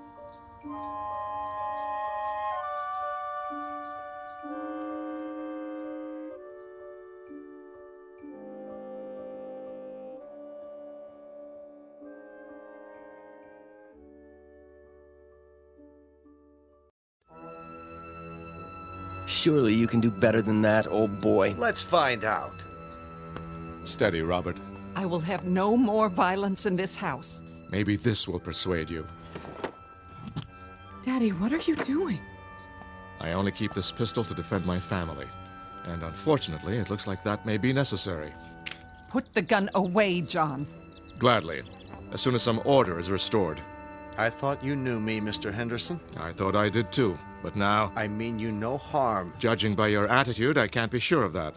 I think the time has come for you to leave. I only wanted... Don't think for a moment, Mr. Mitchell, that I won't use this. To the contrary. Don't hurt him, Father. Is this what you want, Anne? I don't know. To let your father break us up at the point of a gun? Anne! Answer me! Don't even think of following her. Don't worry. I won't. And if you will have the common courtesy and sense to leave this house? Goodbye, Mr. Henderson. Mrs. Henderson. I won't bother you again. That's that, then. You know, I almost feel sorry for him. But not quite, eh? Not quite. Come, my boy. Yes, go back to the living room. I'll see to Anne.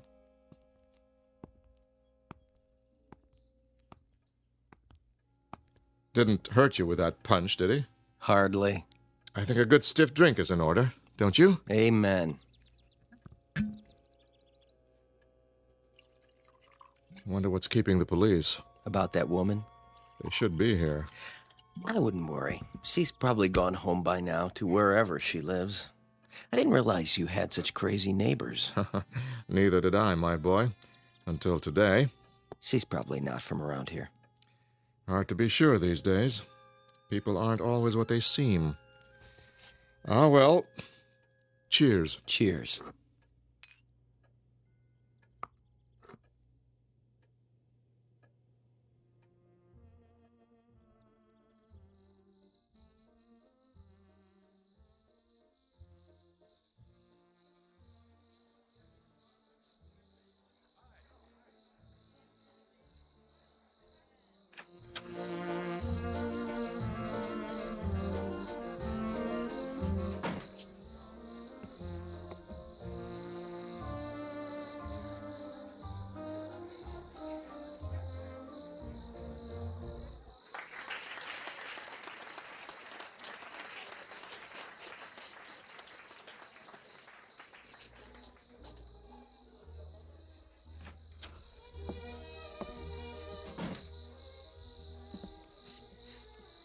Anne, honey?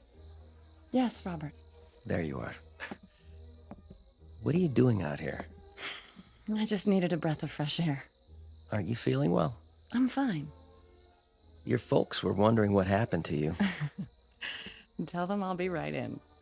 Can I get you anything? Some punch? No, thanks. Sure. I'm sure. Just a little tired, that's all. Well, don't be long. You're the belle of the ball. Am I? It isn't every night a girl announces her engagement. I know. Are you sure you're all right? Yes, Robert. Just give me a moment. Anne, I wanted to tell you something.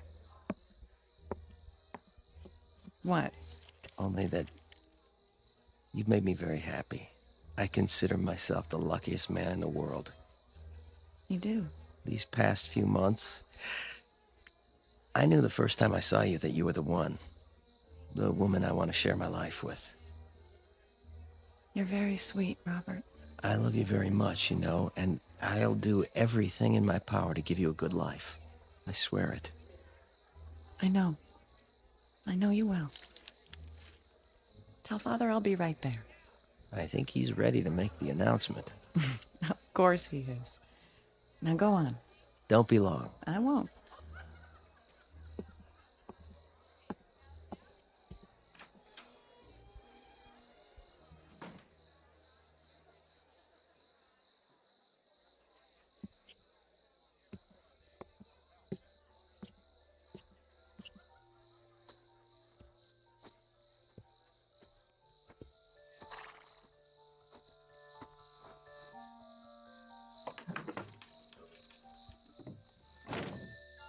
Hello? Anne? David? Over here, in the stall. They'll be looking for me. Oh, Anne. Sit with me. Will you do that much? I'm here, aren't I? Thank you for coming. I don't know where to begin. You don't have to. But, Anne... It's already been decided. I can't let you make a mistake like this. I'm not making a mistake. Forget about me. It's you I'm worried about. I'm not worried. And I can't forget about you. How could I? Ever since we were children. Even then we knew. That's what I thought. But that man in there, that pretentious, self-righteous snob, anyone but him. I'd tell you the same if you were my sister instead of the one I've always... Shh. You're not listening to me. I've made up my mind. When I was a child, I wanted to be with you. Only you. I felt the same, you know that, but... I haven't changed. I thought I had, but I was wrong. Today, when you two fought, I knew. I want to get married, David, but not to him. Oh, Anne. Are you sure? I've never been more sure of anything in my life. But how? Let's go away. Now, with just the clothes on our backs. We don't need anything but each other. Where will we go? Doesn't matter, does it? As long as we're together? I can get a job. I'll work hard. You won't have to. As soon as Daddy gets used to the idea, we can come back. He'll find something for you. I don't want a thing from him. We have to make it on our own. Otherwise... Shh. I'm his only daughter. Someday, this place will be ours. We'll run it together, raise horses, just as we always wanted, doing what we love. I only love you. Oh, David. I love you too. So very, very much. What's happened to you? I'm not sure. The truth? It finally got through to me. I was so frightened today. I guess it brought me to my senses. It was like waking up. And I'm so sorry.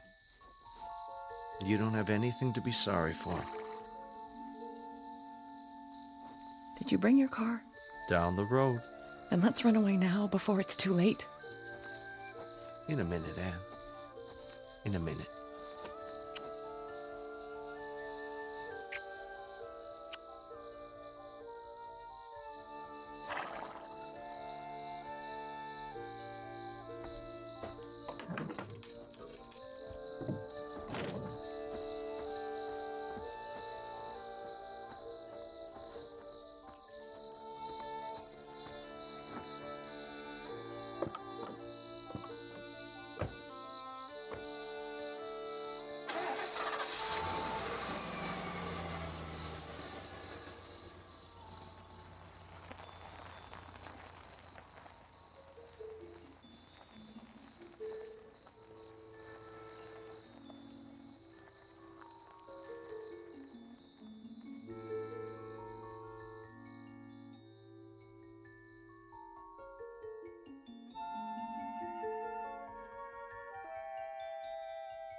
Yes? Mrs. Henderson. Who's calling, please? Mrs. Henderson, this is Don Manichean. Who? From the law firm. Oh, yes. Have you taken care of that matter for me? I'm afraid... Well, I have some bad news. Don't tell me they've agreed to a smaller amount. Well, I suppose we'll just have to accept. My daughter will be disappointed. They won't agree to any amount. Your estate is mortgaged to the gills. And those back taxes have put you in a very dangerous position. The bank says... What's that? My hearing aid's not working. It sounded like you said... There's no possibility of a loan. And unless you sell the property... Sell? Why, this is all we have. It's always been ours. My husband built it up from nothing. And when he passed away, your daughter and son-in-law took over the estate. Your net worth dropped precipitously. Sell some more stock. Mrs. Henderson, there aren't any more stocks to sell. Mr. Mitchell had everything in high-risk growth funds. I advised him to diversify, but he wouldn't listen. And now, well, with the way things have been run, the only alternative is receivership. If we can arrange a time to sign the papers... I can't talk about this anymore. My heart. I'll have my daughter call you when she returns. But, Mrs. Henderson, I have to tell the bank something this afternoon. Good day to you, Mr. Manukian.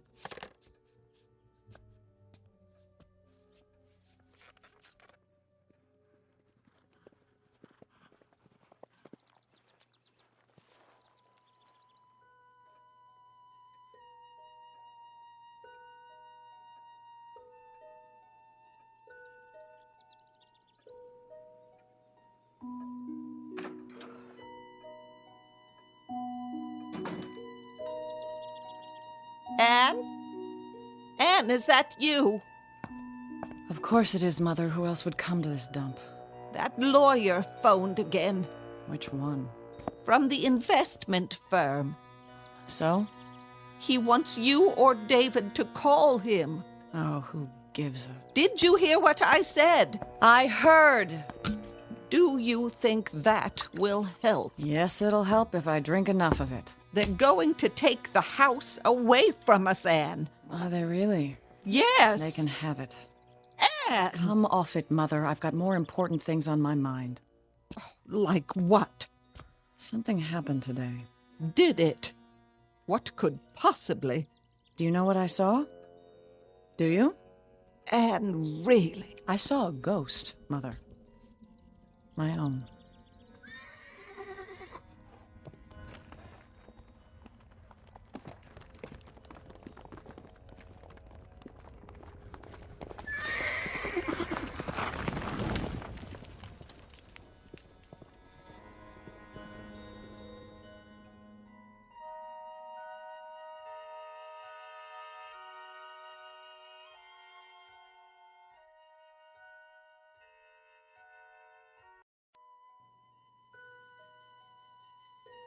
What are you talking about? A ghost? That's right, Mother. A phantom. A visitation from the past. This is no time for such nonsense. You haven't heard a word I said. We're in danger of losing the house. Oh, come off it. That's all it means to you? That's all. The home you were raised in. Raised? You mean lowered? Spoiled? Squeezed to death with a velvet glove. Oh, don't let's start. It started the day I was born, thanks to Daddy dearest. I won't hear you debase his memory. Debase his memory? How cornball can you get? How can you talk like that about your own father, who gave you everything? Everything! That's right. Gave me. I never had to earn a bit of it. In fact, I never had to work for anything in my life, never had to bother acquiring such useless traits as judgment, discrimination. Who needs them? Cheers, Mumsy. You blame your father? Yes. I blame my father. But how? Easy? Oh, he was so strong, wasn't he? So efficient, so meticulous. I was his baby. Oh, wasn't I? 16, 17, 18 years of age, I was still his baby. With all the keen insights of a baby, all the capacity to understand, The ability to judge people and make decisions. The right ones. So I made a mistake. One little mistake. Just enough to ruin my life. And I've suffered for it, haven't I? Haven't we all? I'd say that calls for another drink, don't you? Anne, don't. Oh, how wonderful. I'm finally being disciplined at the age of 43. What about the house? I don't care about the house, Mother. Well, I care. That's your misfortune, and none of my own. At least we should talk about it. Time is running out. It ran out a long time ago, Mother. A long, long time. I have something more pressing on my mind, what I saw out there today. The ghost of engagements past, you might say. There you go with your ghosts again. Mine indeed. Intriguing, isn't it, to be haunted by one's own self? Positively fascinating. What exactly did you see? A reminder from the past and the future. I was riding where I always go out beyond the meadow. I was on a ridge when I saw this young girl pass on the trail below. There she was, with her new saddle, a wonderful white horse. Her daddy gave it to her when she graduated high school. You may remember it, Mother. How could I? Because it was my horse once. The girl was me. As I looked at 18. Oh, I think you've had too much to drink. No, you're wrong. I haven't had enough. You remember the day of my engagement party? I do. I even remember the date. It was June 13th, 25 years ago. Do you recall how I came in that day, terrified because a woman had attacked me, chased me on a horse, and Father had them search for her in vain? I was that woman, Mother. I am that woman. Look at me, black cape and all, to match my favorite horse. And you want to hear something funny? Something marvelously funny. It's not the only time I've seen her. Don't carry on like this. Go upstairs and lie down. Isn't that bizarre? I keep seeing her again and again. Keep seeing myself, just as I was on that day, on that one particular day. You know that expression, go chase yourself? That's what I've been doing. Chasing myself, trying to... Anne, you're frightening me. Come sit down.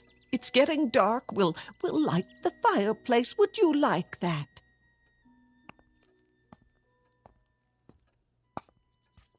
You remember what Bob said to me on that day when I told him? Maybe it's a warning, he said. He thought he was joking. It was a warning. I was warning myself not to marry the wrong man. But I married him anyway, didn't I? Of course, I didn't think so at the time. I thought I was being so brave and independent, following my heart. And now I've paid the price. I've become the grotesque wraith dressed in black who frightened that poor, naive child half to death 25 years ago. A phantom who lives in a bottle married to a man who's run our estate into ruin. If only I'd known I was being warned. But who could have told me? Who could have made me listen? Warned of what? Speak of the devil. I asked a question. At least I think I did. Not now. Not David. now what? I can talk to my wife anytime I want to.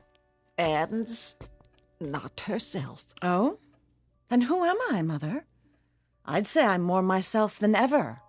Perhaps for the first time. What are you talking about? Get out of here.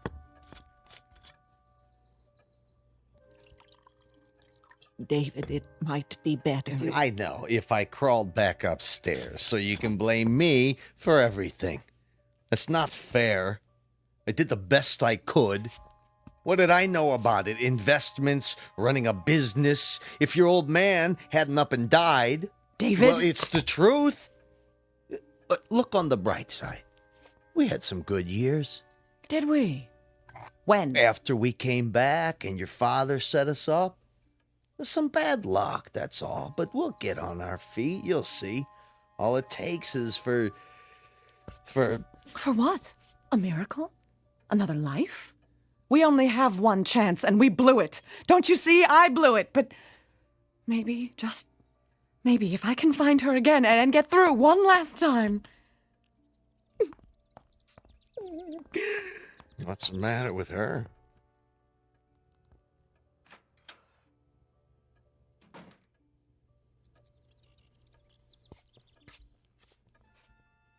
Oh, you poor man.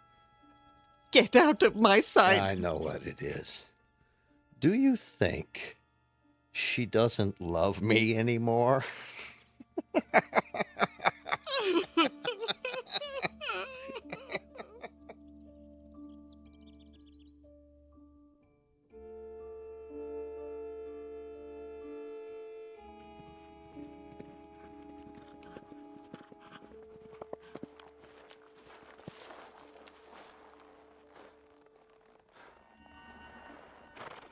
Oh, there, easy. This is far enough. I recognize the spot. She'll come along the bridle trail down there. I know she will, and when she does...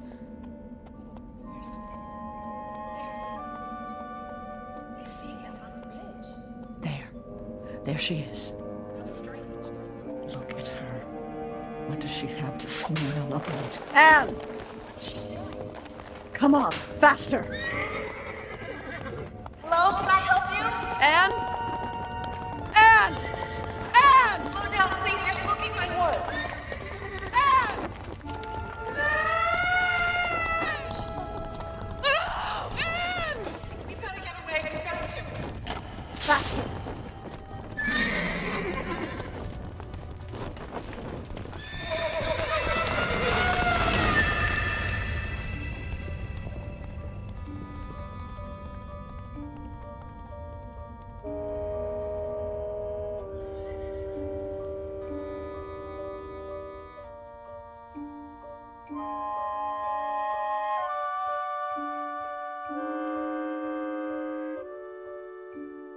This is the sound of terror. Anne Marie Mitchell, 43 years of age, her desolate existence once more afflicted by the hope of altering a past mistake. A hope which is, unfortunately, doomed to disappointment. For warnings from the future to the past must be taken in the past. Today may change tomorrow, but once today is gone, tomorrow can only look back in satisfaction. Or, as in the case of Mrs. Mitchell, in regret and eternal sorrow that the warning was ignored. Said warning, as of now, stamped not accepted and stored away in the dead file at the records office of the Twilight Zone.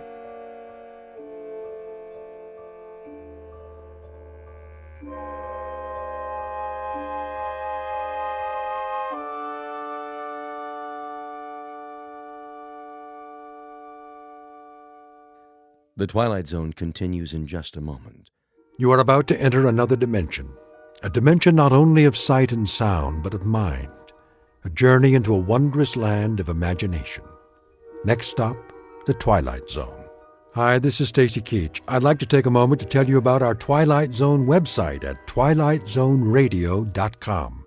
At twilightzoneradio.com, you'll find the latest information on these Twilight Zone radio dramas, including behind-the-scenes photographs, plus the newest product releases, trivia contests, ways to contact us, other Twilight Zone-related info and merchandise, plus links to other fascinating websites. So make your next stop twilightzoneradio.com.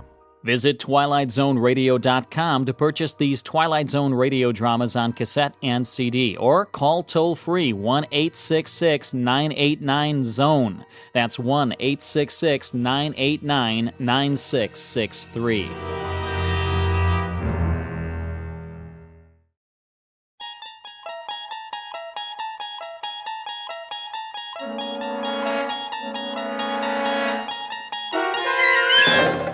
You unlock this door with the key of imagination.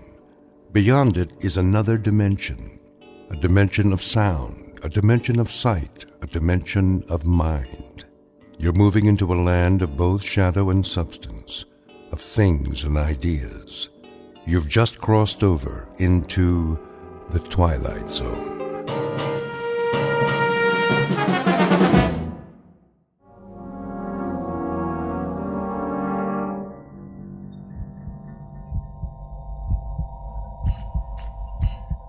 In the beginning was the Word, and darkness, and light. I have trouble remembering light. Some of it shines through my eyelids, so I know it's there, but all I really see is darkness now. There are pinpoints of light like holes in the fabric of space. I know they're out there, even if I can't quite see them. When will I? Time no longer has meaning, as if it has stopped for me, closing in, contracting, and I can't move, not a muscle. But in this moment, the mind continues, and I wait. Stansfield, Douglas. Scanning vital signs. Life functions, check. Metabolism, stable. Temperature, constant. No adjustments necessary. Only the mind. The mind is memory, and I remember things. They remain through it all. There is more than just darkness, the void. The mind does work. I wonder if they know that. The images are constant, ever present, patterns to savor again and again. It's not just the long sleep that comes when the fear has left. It's a time to recollect, sift, and analyze. Try to understand all that's happened in this infinite moment.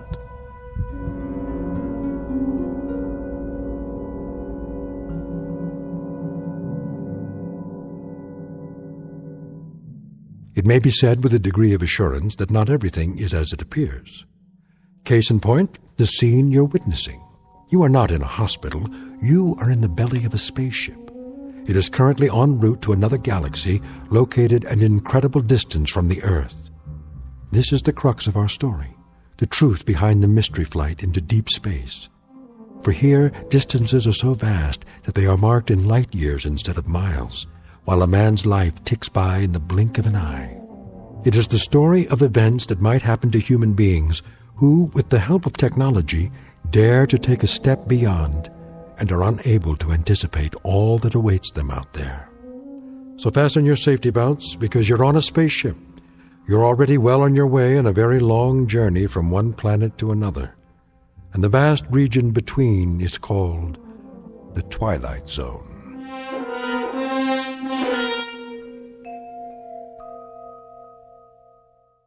And now, The Twilight Zone and our story, The Long Morrow, starring Kathy Garver with Stacy Keach as your narrator.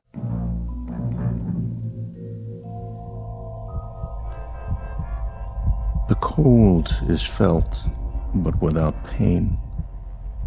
The loss of feeling is noted and accepted as choice slips away. Now mind is all. Time is distorted, jumbled, telescoped, accordioned.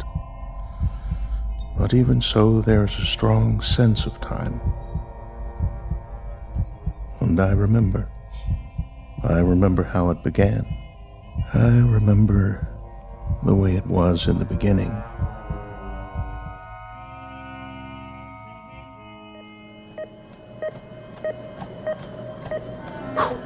How am I doing? Heart rate 84, 88, 90, and holding. Speed 5 miles an hour. That's excellent, Commander. Let's see how long I can sustain it. That's enough treadmill. I can keep going for as long as you want. We know you can. Give it a rest, Commander. You're not a hamster in a cage. I can beat any hamster you've got. I'll bet. We prefer rabbits, though. Why don't you shower up and grab some lunch? What's the schedule this afternoon? Just some blood tests. Again? You know the routine. Check your cholesterol, blood sugar. Take any more blood and I'll dry up and float away. You know who Dracula was, Sherry? Yep, some guy who worked for NASA. Commander Stansfield to Dr. Bixler's lab. Commander Douglas Stansfield, report to the flight director's lab. Tell them I'm on my way. After you shower. Forget it. I didn't even break a sweat.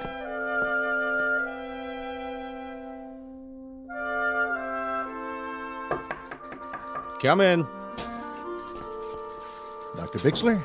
Hello, Commander. Glad to meet you, if somewhat belatedly. Please make yourself comfortable. Oh, thanks. A figure of speech, in the sense that there's no need to stand on ceremony. I'm sorry there are no comfortable chairs here. Oh, that's all right. I'd just as soon stand. Even after this morning's workout. But, of course, your cardiovascular rating is superb. So, this is where the commandments come from. Commandments? Mission directives. I've heard much of you, the mysterious Dr. Bixler. And I of you, and that's the reason you're here. I was wondering. I guess this all seems faintly ridiculous to you, the hush-hush aspect. Well, all NASA's projects are secret during the planning stages, but I've been here 6 months now. In the past, I knew what I was training for. Is there a reason I've been kept in the dark so long? Perhaps so you wouldn't hand in your resignation. Not likely. I knew what I signed on for when I joined the agency. You knew some of it, what we've done up to now. I take it on faith. It's work I believe in, ever since I was a boy.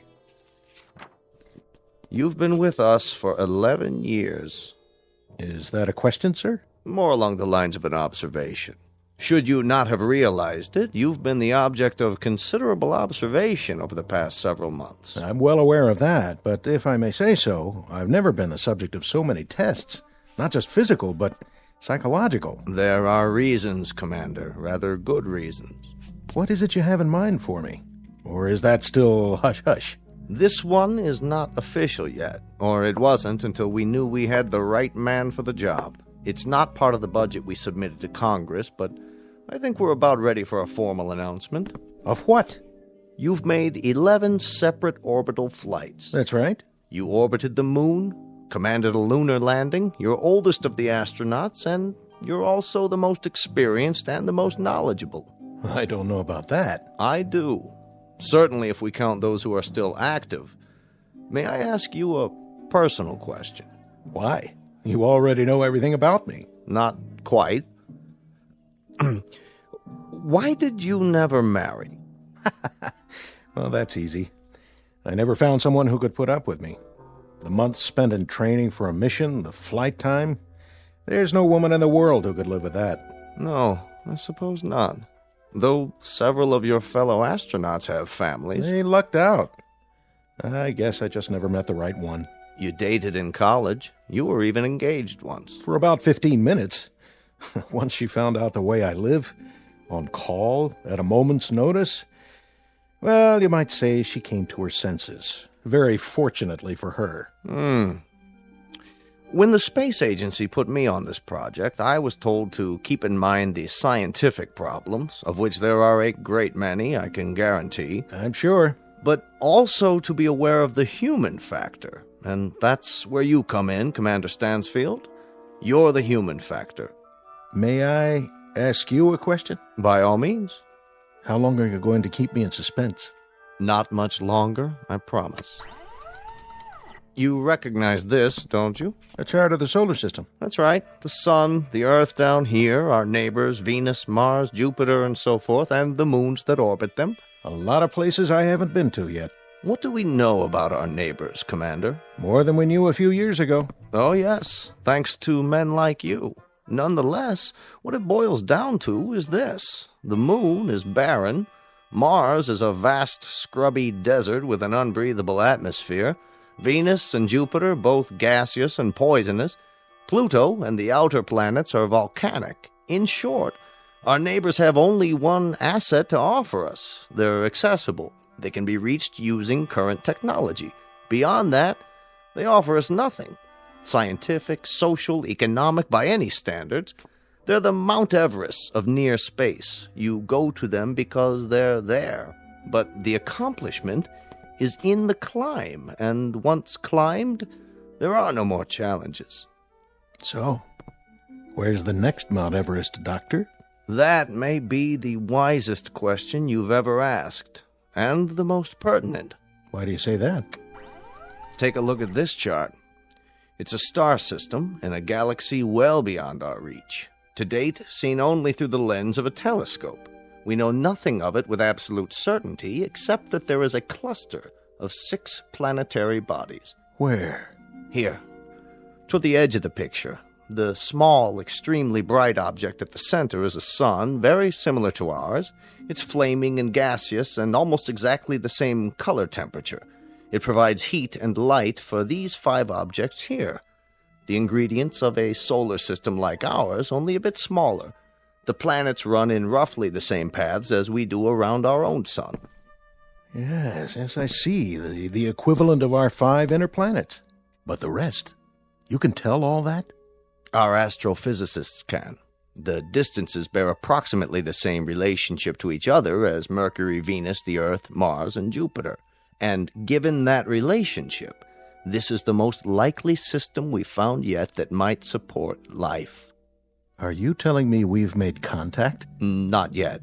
The distances are too vast. Even if they've sent out an intelligent communication, it would take a very long time for it to reach us, assuming we could pick it up on our frequencies and decipher it. You and I would be dead and gone by then, or they would. There are too many variables. This system, does it have a name? Only a number. We've nicknamed it Sol 2 for purposes of identification, but for now, you can call it anything you want. For example, Stansfield's Everest. That's where I'm going. That's where you're going. When? In about a month. The ship is under construction now. It's off the drawing boards, and the keel, so to speak, is being laid. It must be the size of a skyscraper. Not necessary. It'll only carry a crew of 1. 1? That's because of the weight, the extra equipment on board. What kind of equipment? I'll get to that in a moment. For now, I believe the man who flies her should be right there while she's being built to watch every bolt, every rivet, every screw, every piece of metal and circuitry going into it. And that man is you, Commander. You'll be its pilot and its only occupant. You'll truly be the captain of your fate. Not that it matters at this point, but I want you to know I like this assignment. I like it very much. That's not surprising, considering your profile. It's precisely why you've been chosen. I've put together a manual of projections and probabilities. I think you ought to see it. I'll read it tonight. There are the usual dangers, the usual unknowns. It was ever thus. No, Commander, it was never thus. How so? In the past, you've had meteor storms to contend with. You've had the usual calculated risks of mechanical failure, landing difficulties, ejection troubles, all the rest. Well, you'll still have those, compounded. There's another factor here, another problem. Distance. Distance, in time and in space. How far? This cluster is approximately 141 light years away.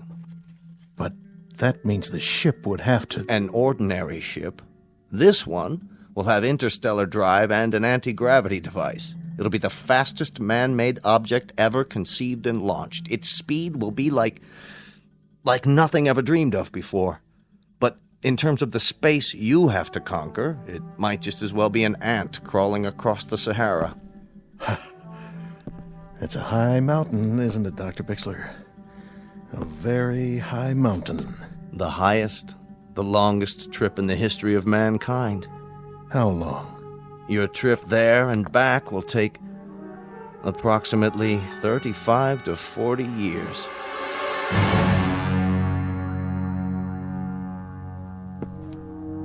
Well, at least it's a round trip. Consider it carefully, Commander. When you return from this trip, the Earth will have aged almost half a century. Oh, that's something to contemplate, isn't it? I'll be 60, 70 years old. I'll have lived the better part of my life out in space. Alone. You'll have lived the better part of your life, but you'll not have aged. We intend to try something different. Also a risk, also decidedly calculated. That's where the extra equipment comes in. Freezing. An extension of cryonics, but considerably more complicated. It will be suspended animation in its purest form. We've developed a substance from the lymphoid tissue of hibernating animals, several antioxidant absorbents, and a collection of experimental drugs to slow down metabolism. The Earth will age, Commander, but you will not. You'll only be a few weeks older when you return. Sort of like dying and then coming to life again. After a fashion, coming to life again in the sense that there'll be very few people here you'll know or who'll know you. Life will have changed in many ways, Commander, and you'll have to begin living it all over again as a stranger, as an anachronism, if you will. If you'll forgive this degree of candor, it's one assignment I don't envy very much. That's pretty much been the story of my life, Dr. Bixler. Assignments that not very many people would envy. When do I begin? You already have begun. If you're free this afternoon, I'd like to go over the preliminaries. Tomorrow there's a chartered jet to the Cape where you'll begin your briefing and have a first look at the ship. Unless you care to reconsider. I'll be there. I'm on the payroll, aren't I? When I checked in, it was all the way. Good. That's good, my boy. Glad to have you aboard.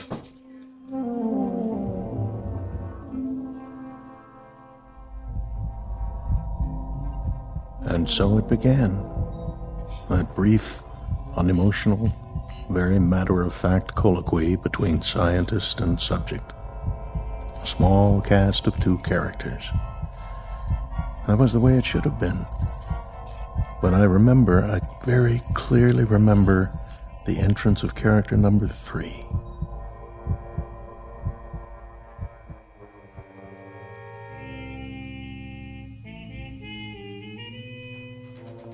Will Communications Team B8. Communications Team B8, report to Central Control. B8 to Central Control. Oh, excuse me. Oh, my fault. You've dropped your papers. Here, let me help you. Commander Stansfield?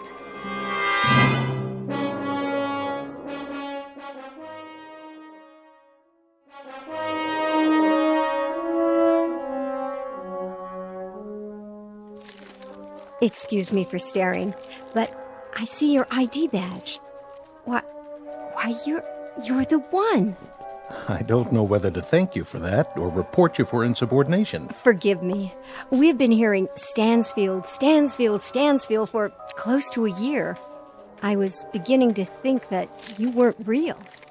Let me give you a hand. A friend in need. That's my job. Picking up papers? Oh, that's my new assignment. Morale officer. I follow people around who look stricken. Do I look stricken? Momentarily nonplussed. I don't think we've met. No, we haven't. That's what I was saying. You stationed permanently here? I'm with NASA on detached duty. I've always wanted to meet you. And I you. Oh, now, that I don't believe. It's true. I've got ESP. A long time ago, I woke up and an inner voice told me, with some intensity, that I'd meet a woman with a stricken look who drops papers in corridors. Did your ESP give you the name? Let's see. It's coming to me. The first letter is an S. Sandra Horn. How did you... Oh, of course, my name badge. I didn't look at it, I swear. Sure you didn't. Very subtle. It's been an honor meeting you. Strange. What is? Nothing. Tell me. It's not a line, I promise, but I do feel I've known you. I know. There was a little girl in 4th grade. She sat in front of me. I used to stick pencils in her red hair. Tell me the truth. That was you, wasn't it? I went to an all-girls school. Oh. I don't suppose... Yes? I don't suppose the National Space Agency could do without your services for, say, a couple of hours this evening. Long enough for a dinner?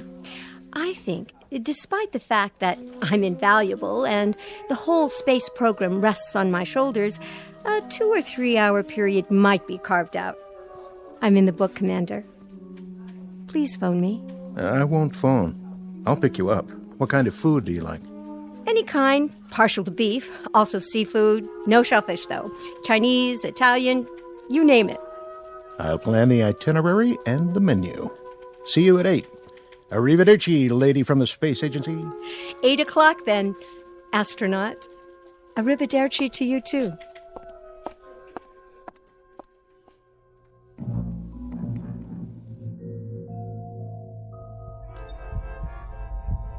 I stood there and watched her walk away. I thought we talked for an hour, not minutes.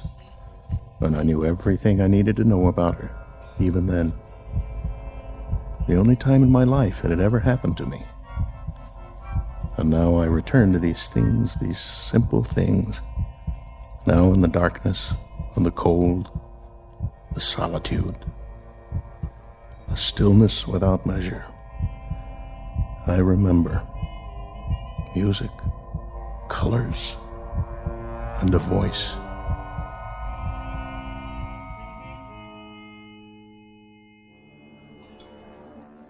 How did you like the meal? The food. Food. Oh, it was wonderful, truly. But you've hardly touched it. Oh, yes, I have. I mean, I had a late lunch. I guess I'm not as hungry as I thought. Well, look at you. You haven't cleaned your plate either, mister. Oh, I was thinking.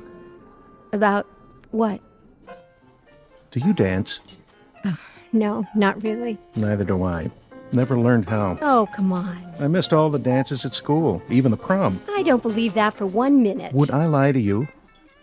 I really don't know. You can teach me.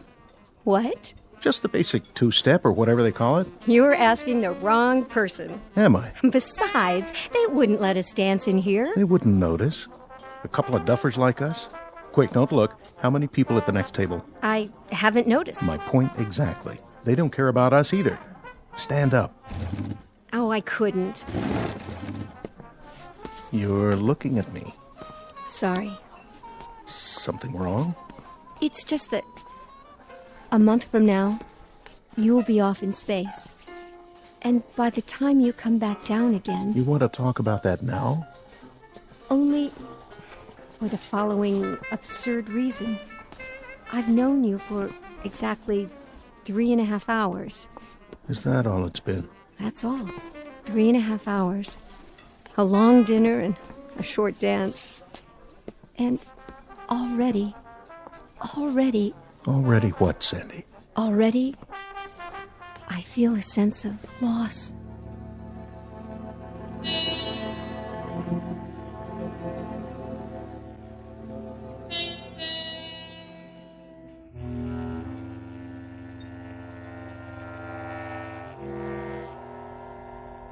My life had been in the military. Always. First aircraft, then space vehicles. And it had been missions, projects, and expeditions. There was no time for another kind of life. Intrusions that took the form of a face, a voice. A short month lived by a man and a woman drawing closer and closer together, and finally becoming a part of one another.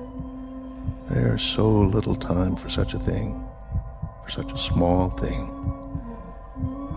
And then what time we had ran out and slipped away.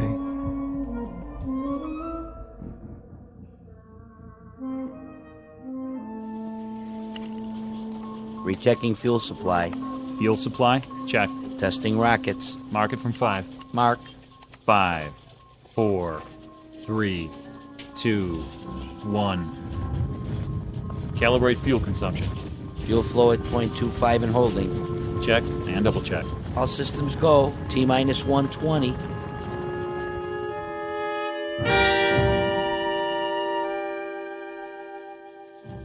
Setting countdown, Dr. Bixler. Only 2 more hours. Where is he? He'll be here. Man, oh man, I sure wish I was him. Do you? Well, why not? That kind of adventure? All the way to another galaxy? Quite a price to pay. Oh, sure, it costs a fortune, but think of it. One man in the whole of history going out into space with a key, you could say. A key to unlock all the mysteries. I'm beginning to think that not all mysteries are out there. One man, and for the right to have his adventure, our adventure, for the ritual of turning that key, he pays for it as no man has ever paid before. With all of his friends, his well-being, his sense of belonging, maybe even his sanity. Everything on earth that has meaning for him will now be just a memory. And you envy him? I guess he is to be envied. I envy him too. But what I don't envy is his homecoming.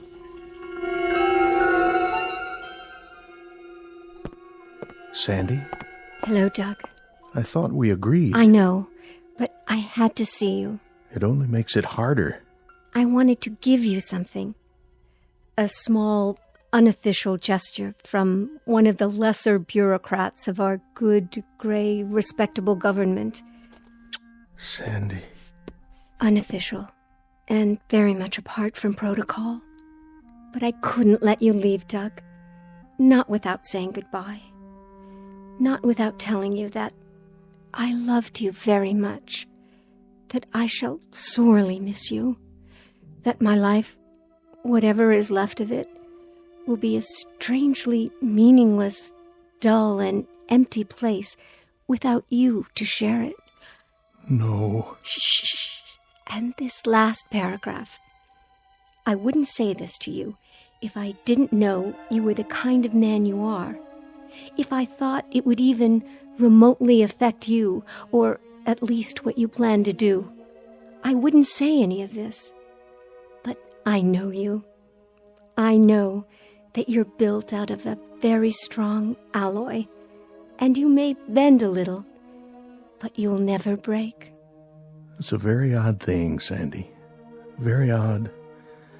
But when I come back, when I touch this ground again, I know the first thought I'll have.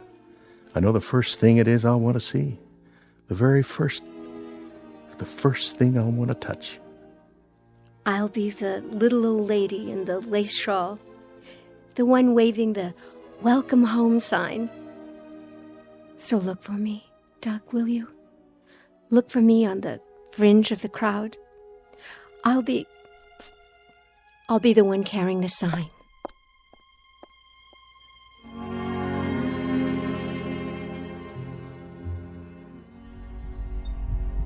And how much we had become a part of one another. Despite the circumstances of both our lives, despite everything rational. We let ourselves reach into that strange and mysterious sea within us called love, and then watch the ripples grow. Sandy, where are you now? Sandy, across the void, my dearest, through the millions of miles of cold and empty space, through the vastness of a naked desert of sky and stars. I feel your warmth, and I love you. I love you, Sandy.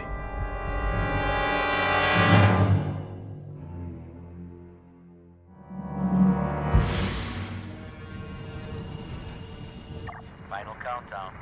Mark it. All systems 1 half, 3/4. We have full ignition. Blast off.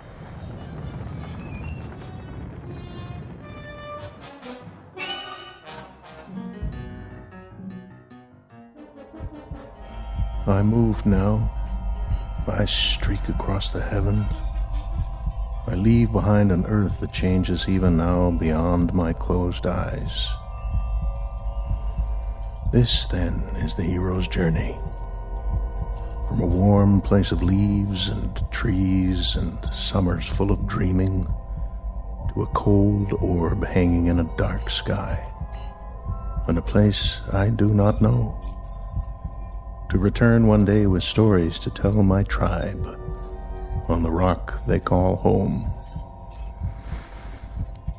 I feel it growing smaller and smaller and smaller, and time passes inexorably and eternally, and I can do nothing about it. Nothing at all. Commander Stansfield.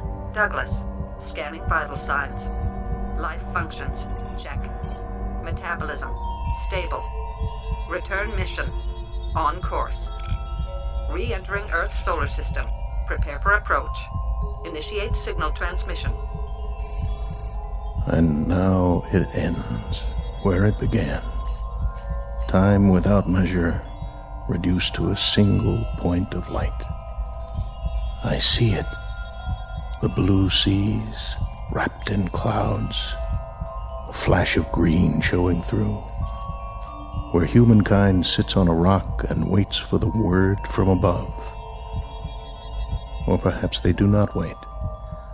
Perhaps they have forgotten. But I have not. I am he who waits like a rock. Earth, I feel you near me. As this comes in, so much loneliness will go anywhere. And something else, old and yet new, returns to fill the void. I feel you. I feel her. Mission Control. Mission Control. Come in.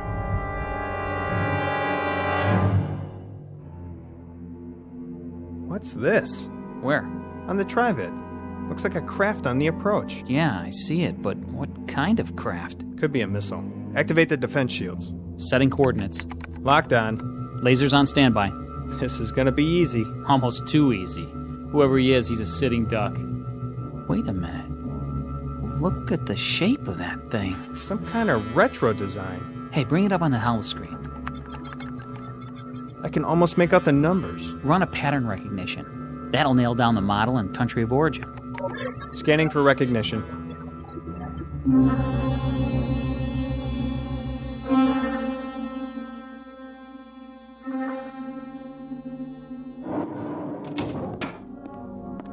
Yes? General Walters, spacecraft reentry, sir. Satellite of origin? That's just it, sir. It wasn't launched from orbit. Then from where? Unknown. It's spiraling into the atmosphere. Spiraling? Patch me into visual. Yes, sir. Good Lord. What, sir? I've seen this one before. Running a configuration ID, it's definitely one of ours. By the markings, it's a ship called... The Sol 2. The prototype is at the Smithsonian, commanded by... I've got the stats. Somebody named Stansfield. Douglas Stansfield. Yeah, this is a real odd one, sir. Date of departure was 40 years ago. 41 to be exact. You're not going to believe this, but he was a hero of mine when I was a boy. Send in Vogler. Tell him to search everything we've got in the files. Right away, sir.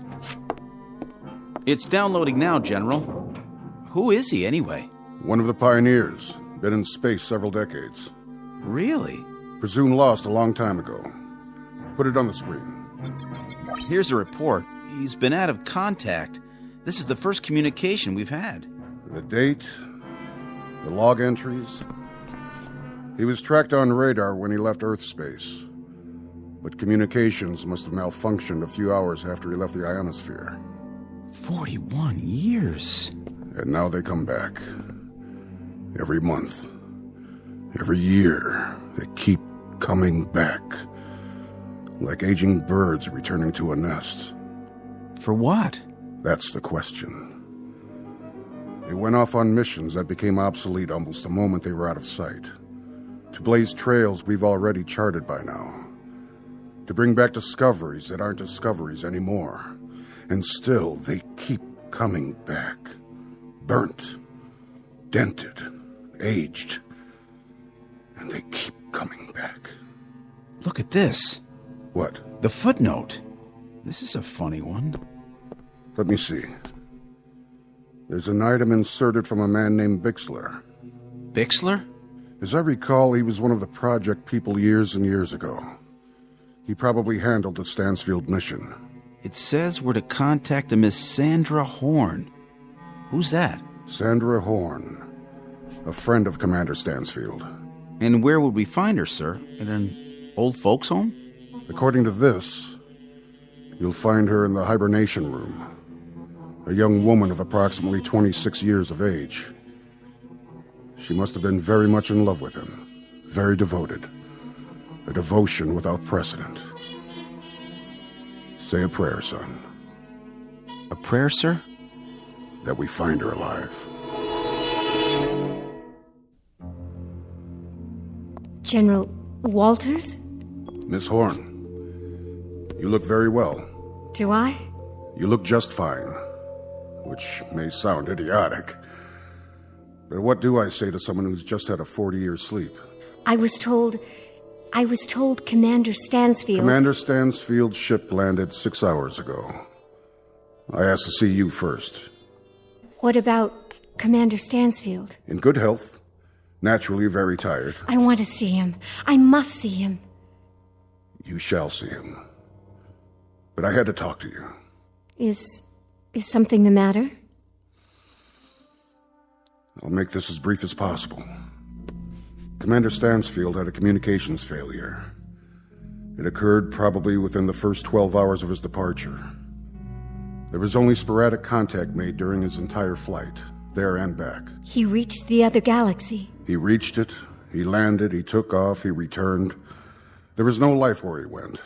We found that out ourselves 20 years ago. One of the ironies of our progress. We could have saved him the trip. We could have saved him his anguish. I don't understand. His anguish being the following, Miss Horn. Unknown to us here or to my predecessors or theirs, due to the lack of communication, Stansfield arbitrarily removed himself from hibernation 6 months after leaving Earth. He did this because... I know why he did it. God help me. I know why. Over 40 years, Miss Horn. 40 years in the cockpit of a ship. 40 years of... well... his kind of loneliness must have been something brand new in human experience. For what you both gave up, you deserve far better than this. I wish to God he could have come back to you just as he was when he left. But as it is, I'll leave you alone now.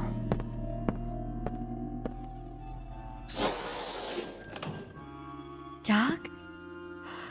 Dear Doug. You remember me, don't you? Remember you? I've spent 40 years remembering you, Sandy. I've spent 40 years painting your picture inside my head, remembering your voice, thinking about your touch. I've spent 40 years surviving for you. But it looks like I made a miscalculation. An error of judgment, you might say, with the best of intentions. And now... Doug, it can still be that way. What you are, what I am, it doesn't make any difference. Oh, I'm afraid it makes a difference, Sandy. Look at you. 40 years of difference. And that's far too much. I'm sorry. I'm so desperately sorry. I know, my dear.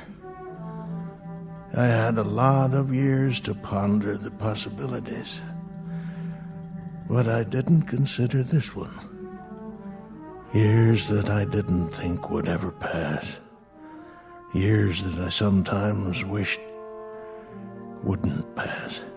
Oh, Doug. You're as beautiful as ever. Very beautiful. Don't waste it. Go away now, Sandy. You must. Please. Go home and pick up the pieces of the rest of your life. Go. If that's what you want. It's what I want. Goodbye, my love.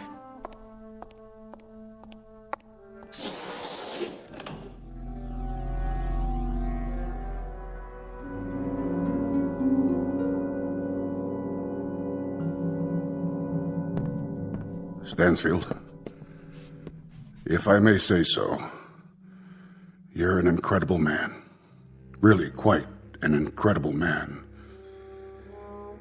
It may be the one distinction I can point to in my entire life. That I knew you. That I knew a man who placed such a premium on love. Truly, truly, Stansfield. Quite a distinction. Goodbye, General.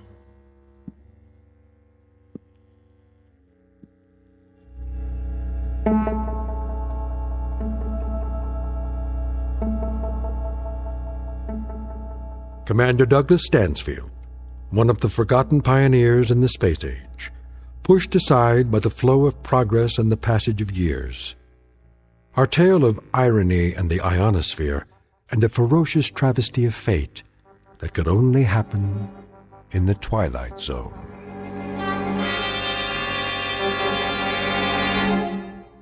More from the Twilight Zone after this.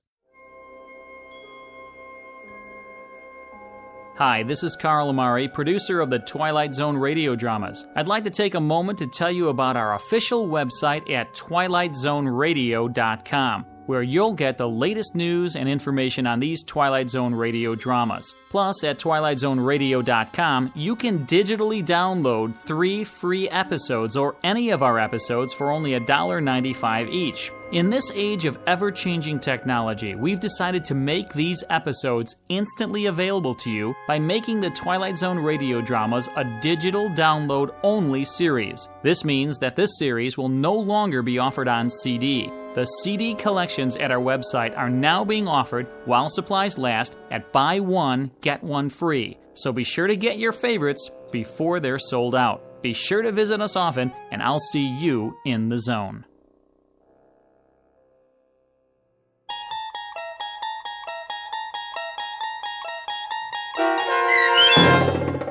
The Long Morrow, starring Kathy Garver with Stacy Keach as your narrator, was adapted for radio by Dennis Etchison and based on a script by Rod Serling. Heard in the cast were Roderick Peoples, Christian Stolte, Rich Komanek, Jeff Lupetin, Meg Falcon, Heath Corson, Susan Hart, Carl Amari, Roger Wolski, and Vince Amari. To learn more about the Twilight Zone radio dramas and to obtain audio cassettes and CDs of these programs, visit our website at twilightzoneradio.com. The producers of The Twilight Zone wish to thank CBS Enterprises, Carol Serling, Dennis Etchison, Dick Brescia Associates, Claire Simon Casting, Terry Jennings, XM Satellite Radio, the American Forces Radio and Television Service, Sirius Satellite Radio, our sponsors, and our radio affiliates for helping make this series possible. This copyrighted radio series is produced and directed by Carl Amari and Roger Wolski for Falcon Picture Group. Doug James speaking.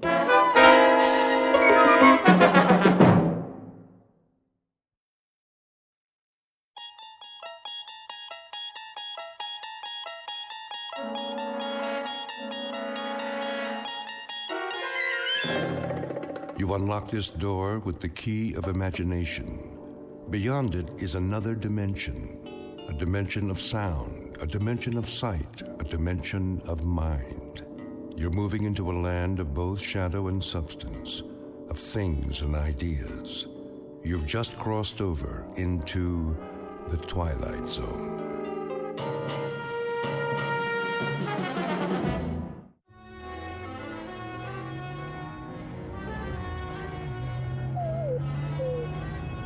Hold on, Rowdy. We'll make it.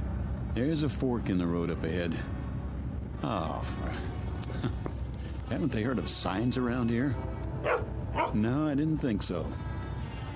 Well, Rowdy, I've kept it from you long enough. The fact is, we're lost. And you know what else? Take a look at the fuel gauge. Almost empty. Don't whine at me. It isn't my fault. This map is useless. So much for shortcuts. Which way do you think it is, right or left? Okay, left. Hope you know what you're doing. Well, what do you know? I do believe that's a town up ahead. Peaceful Valley, population 981. At least it's got a gas station. Rowdy, you just earned yourself a steak.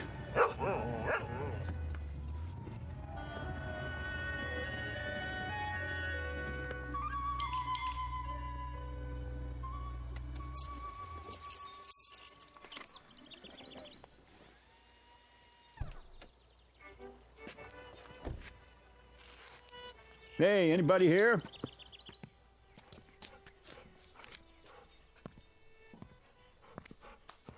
How do? Hi, can you fill it up? Don't see why not. Convertible, huh? One of those new foreign jobs? The gas cap's under the license plate. Oh.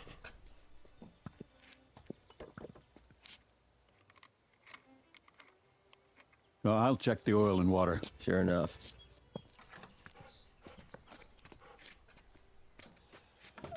Rowdy, stay.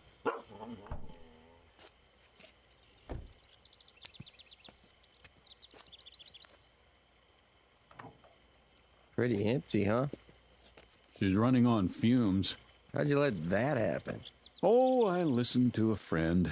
Told me I could cut 4 hours off the trip if I took the back road. No traffic, nice scenery. If I'd gone the way I know, I'd be in Albuquerque already. Ah, you mean you're lost? That's what I mean. Think you could point me toward a highway? A great big highway with signs? Just go back to the fork and take the other road to Braden. That's about 80 miles. When you get there, ask somebody for a map. I'm fresh out. Shouldn't have any trouble, though. I shouldn't, but I always do. Here, take it out of this. Sure thing. Nice little town you've got here. What's it called? Peaceful Valley. Well, it isn't exactly a valley, but it looks peaceful enough. Where's the nearest restaurant? Down the street. It's closed, though. You'd be better off in Braden. Yeah, but I'm hungry, and so's my dog. I promised him a steak. Sorry, we don't have many visitors here. I can see why. I'll get your change.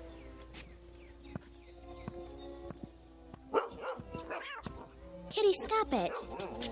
Rowdy, you take it easy. Rowdy! 1850 out of 20. Rowdy, come back here. Leave my kitty alone, you bad dog. Rowdy! He's just playing. No, he's not. I'll fix him.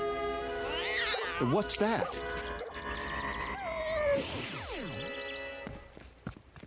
Rowdy?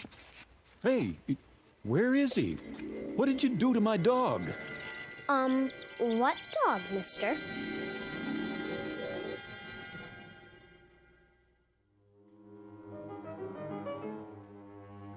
You've seen them. Little towns in the middle of nowhere, off the main roads and highways. You've seen them, and chances are you kept on driving.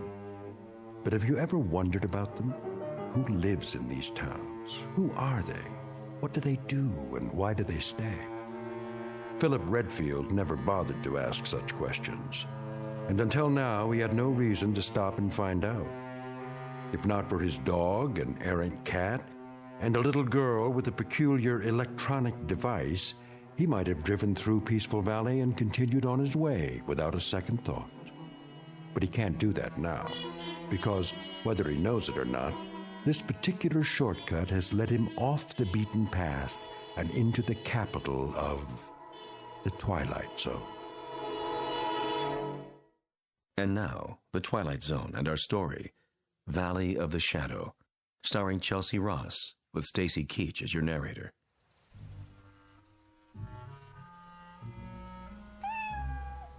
Come on, Kitty. Let's go in the house. No, little girl, wait. Huh? What did you do to my dog? Nothing. Oh, yes, you did. Look, I was standing right over there. I saw you. You leave me alone. Not until you tell me what you did to my dog. What in the...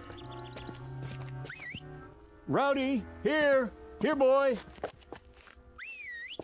Rowdy, where are you? Hey, fella, you scared my little girl. That makes us even. Your little girl scared me. What do you mean by that? Just what I said. I don't know how she did it, but she made my dog disappear. What? She pointed something at him about the size of a remote control. She took it out of her pocket, and he vanished into thin air. Are you feeling all right? No, I never feel all right when I see a miracle happen. It raises my blood pressure. Easy now, mister. What kind of dog is he? A golden retriever. Let's look around the yard. He's bound to be here somewhere. What's his name? Rowdy. Here, Rowdy. Here, dog. Look, this isn't doing us any good. I told you. You try over the hedge. I'll go around back. Don't worry. We'll find him. He couldn't just disappear. That's what I'm trying to tell you he did. Here, Rowdy. Rowdy? Rowdy! Here he is. Wait, there you are, boy. Good dog. Where were you? In the back. I guess he must have found another cat to chase. Yeah, I guess so. Yeah, I'm sorry I popped off at you. I could have sworn. It's all right. The way Sissy disappears sometimes? Well, I know how you must have felt. How you doing, boy? Sissy's your daughter? Yep. What was that thing she had, anyway? What thing? In her hand, some sort of electronic device. Now, I know I didn't imagine that. Oh, it must have been her transistor radio. Yeah. Well, I'm sorry I bothered you. Come on, boy.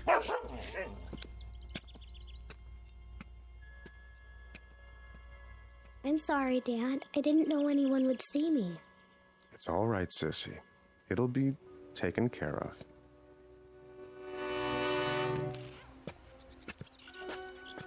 You see all that? All what? Never mind. Okay, Rowdy, back in the front seat. Let's get going.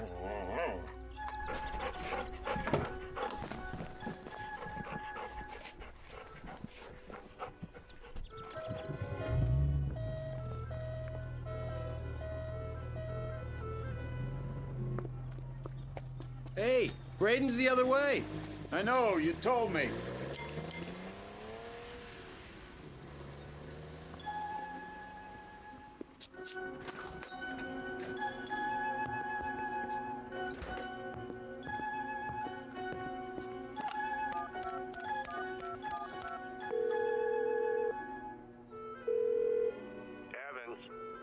I want to talk to Dorn. He's not here. Then you better find him. It's important. What's happened? We've got an outsider, and he saw something.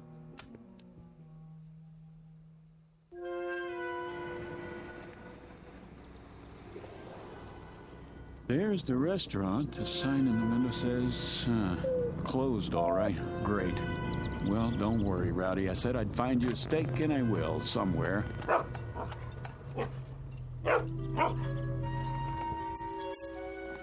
Wait here. I'm hooking your leash to the steering wheel.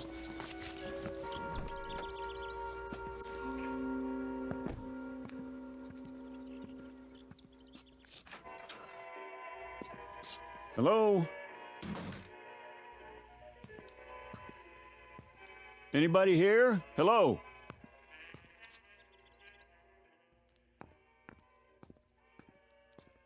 I'm sorry. I didn't hear you come in. Hi. Is the hotel open? Open? Oh, yes. But we don't have any vacancies. No? Why is that? Well, the rooms are all taken.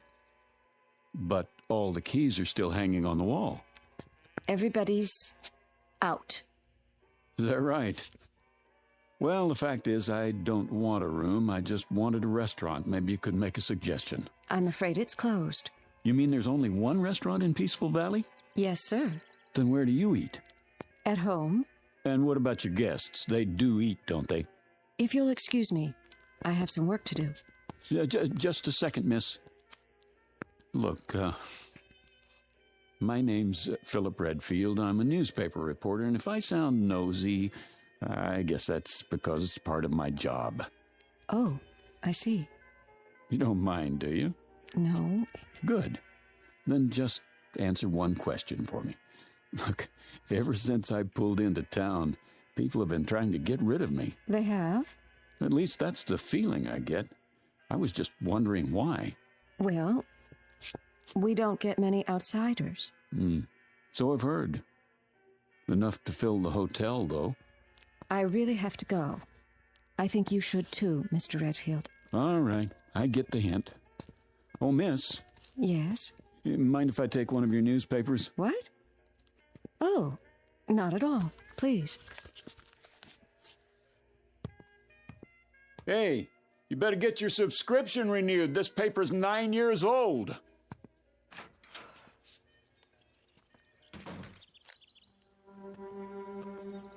Come on, Rowdy, let's get out of here.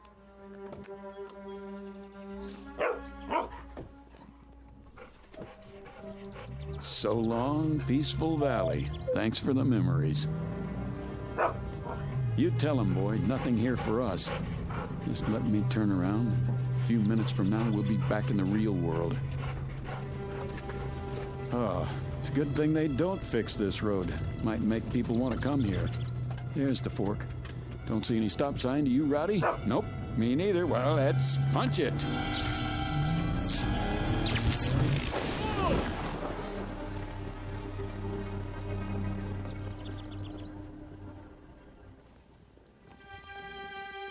What was that? Rowdy, are you okay? Rowdy? Rowdy? Rowdy?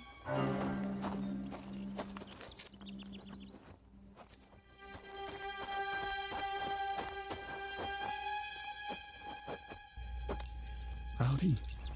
Oh, no. No. It's all my fault, boy. I shouldn't have been going so fast. Breathe. Please, please. Oh, Rowdy.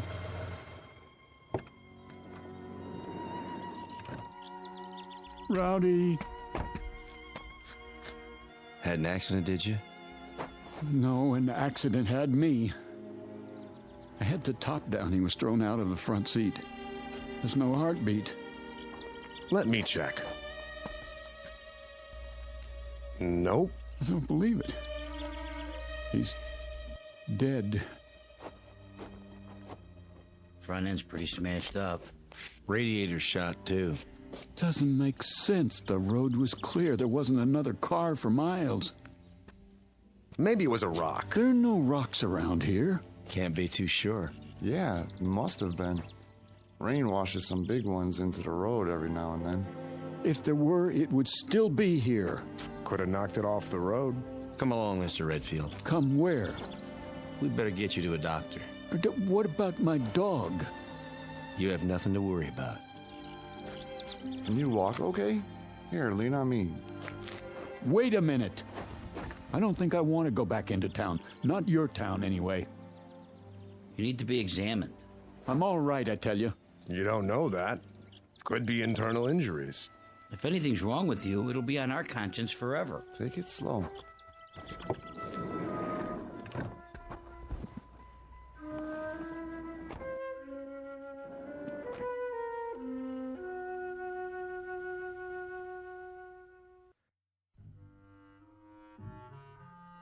In here, Mr. Redfield. This is a doctor's office? In a way. Thank you, gentlemen. You can leave now. If you're not a doctor, what are you? My name's Dorn. You might say I am the mayor. And these are my associates, Mr. Evans on my right and Mr. Connolly. Hello. How do you do? And how do you feel, Mr. Redfield? Terrible. Oh, I'm sorry to hear that. Would it help you to learn that your dog is well? He's dead. Oh, no, not at all. Merely stunned. I assure you, he's quite happy. How do you know?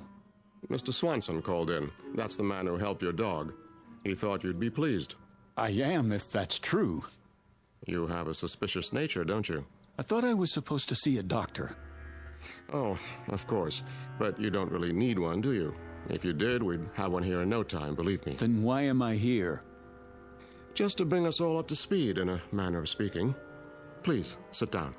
We'll try not to detain you too long. After all, you can't go anywhere in a wrecked car now, can you? You got that right. We'd like to ask you a few questions, if we may. Don't worry, only a few. Mr. Evans, perhaps you would care to begin. Mr. Redfield, it's been reported that you saw something, a miracle, I believe you called it, across from the gasoline station. Would you please tell us about this miracle? Sure. My dog ran after a cat. What were the details? That's it. You're quite certain? Nothing more? Yes, I'm certain. Mr. Connolly, your question. I was simply wondering, Mr. Redfield, why you told the girl at the hotel that people were trying to get rid of you. What is this, a quiz show? Look, I've got a wrecked car, and I'm already a day late for work. I assure you, it's being taken care of. Just a few more questions, if you please. I think you mentioned that you're a newspaper reporter. So? A noble calling, but limited. I suppose you have a novel in the planning stages? Who told you that? No one. It's a fact, though, that most reporters aspire to be novelists. I wouldn't know. Are you married? No. Engaged? No. Listen. So you came to Peaceful Valley by mistake? No one knows you're here? Oh, they will. A lot of people are going to know I was here, Mr. Dorn. Oh, dear. What's the story on this place, anyway? Rowdy didn't just run after a cat, and I didn't crash into a rock that wasn't there. What did happen? Come back in an hour, Mr. Redfield. Perhaps then you'll have the answers you seek. I'd like to speak with my associates first. Where can I find a phone? There's one at the hotel. 1 hour, then, Mr. Dorn.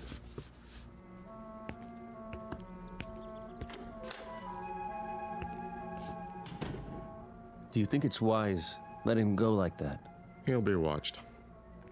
Well, gentlemen, it's happened. It had to, eventually. No, it didn't have to. And it wouldn't have if we'd kept our wits about us. But we didn't. We were complacent, so infernally sure of ourselves. Dorn. It's true, Mr. Evans. Would you explain the point of keeping the hotel open and the restaurant closed? Doesn't it seem likely that there would be more inquiries for food than for rooms? There haven't been either in over 16 years. You see? Complacency. And I'm as much to blame as anyone. If only the Johnson girl hadn't been so careless. If only Fredericks hadn't behaved suspiciously. If only I hadn't panicked and activated the barrier. You had to. There wasn't any choice by then.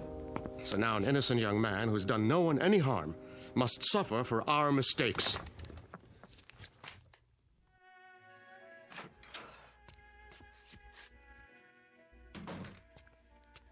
Mr. Redfield. I was told there's a telephone here. Well, yes, but Where is it? I keep it under the counter. Uh-huh. A real antique, huh? Figures. How do you get the long-distance operator? Just ask for her, but... Hello? Hello? Yes, I'd like to call Albuquerque. Chapel 77205, station to station. That's quite a mayor you've got there. Makes a person feel really welcome. You've spoken with Dorn. Yeah? All right. Keep trying. My name's Redfield. Well, I see they haven't come back. Pardon? Your guests? All the keys are still here. Oh. Because there aren't any guests, isn't that right? You should have left when you had the chance, Mr. Redfield. I tried to, believe me. But I smashed my car up on a rock that's invisible. Now, how could that be, do you suppose? I don't know. Do you have a name, or is that a secret, too? It's Ellen. Ellen Marshall. All right now, Ellen. I want you to let me know when my call comes in. It's very important. Will you do that? Yes. Where will you be? Well, I'm going to check on my car, and then I'll be in the mayor's office. Still starving to death, probably.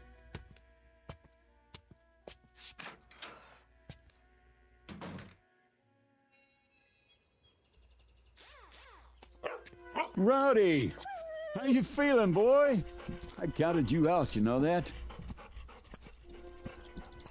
I gave him some water. What about the car? It's pretty banged up. Hood's sprung, and the radiator's punctured. Yeah, I know. You were supposed to be fixing it. Nobody told me.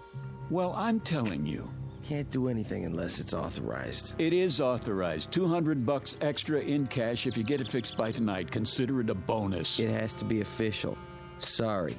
You're going to be a whole lot sorrier, I promise.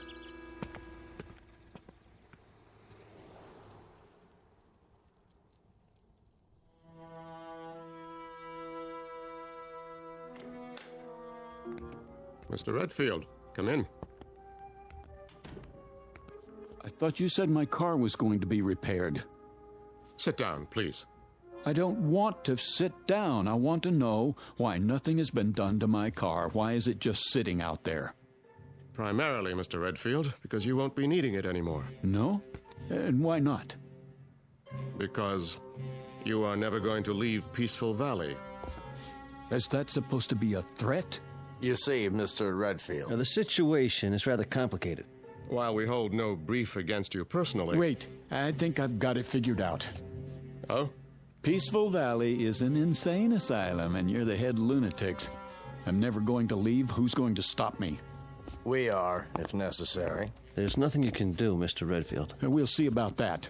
Don't do anything foolish. Please listen to Mr. Evans. Tell him to get his hands off me. Come with us. I said don't touch me. Mr. Redfield, be reasonable. You be reasonable. As far as I know, kidnapping is still a crime in this state. Gentlemen, I implore you. This violence must stop now. Oh, you've got one of those too, huh? What are you going to do, make me disappear? Don't you... There. You shouldn't have done that, Dorn. Now he's seen the device up close. You mustn't bring him back. I have to. What did you do? How did I get in this chair? You were disassembled. But I was across the room. Your molecules were transported and reassembled with this. That's the same thing the little girl used. So what is it? I'm afraid you wouldn't understand, even if you were a physicist, which you aren't. Try me.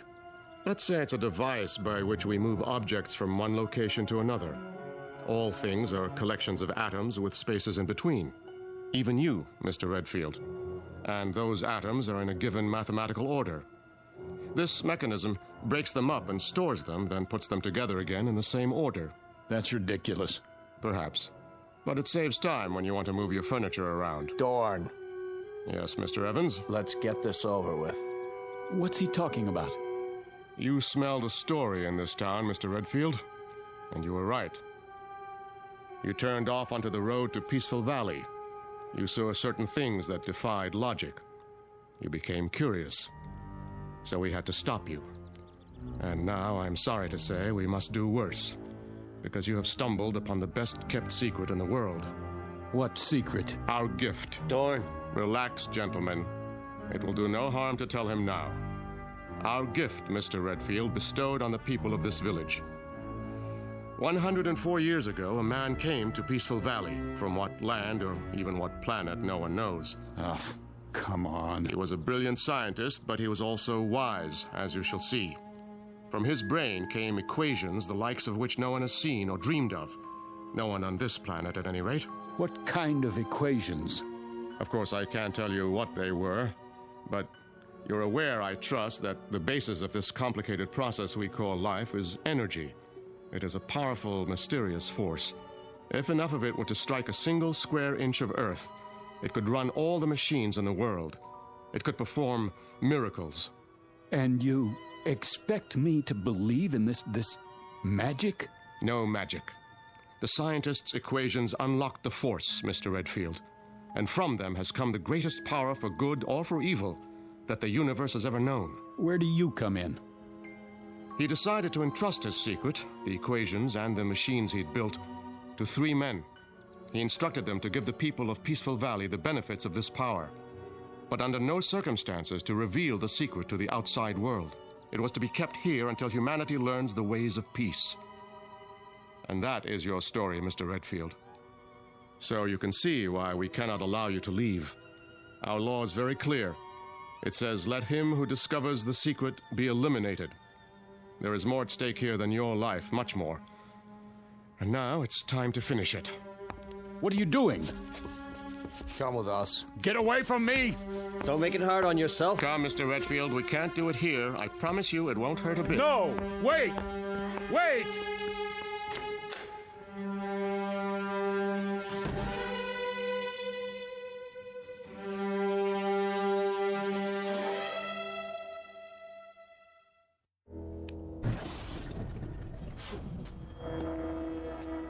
What is this place?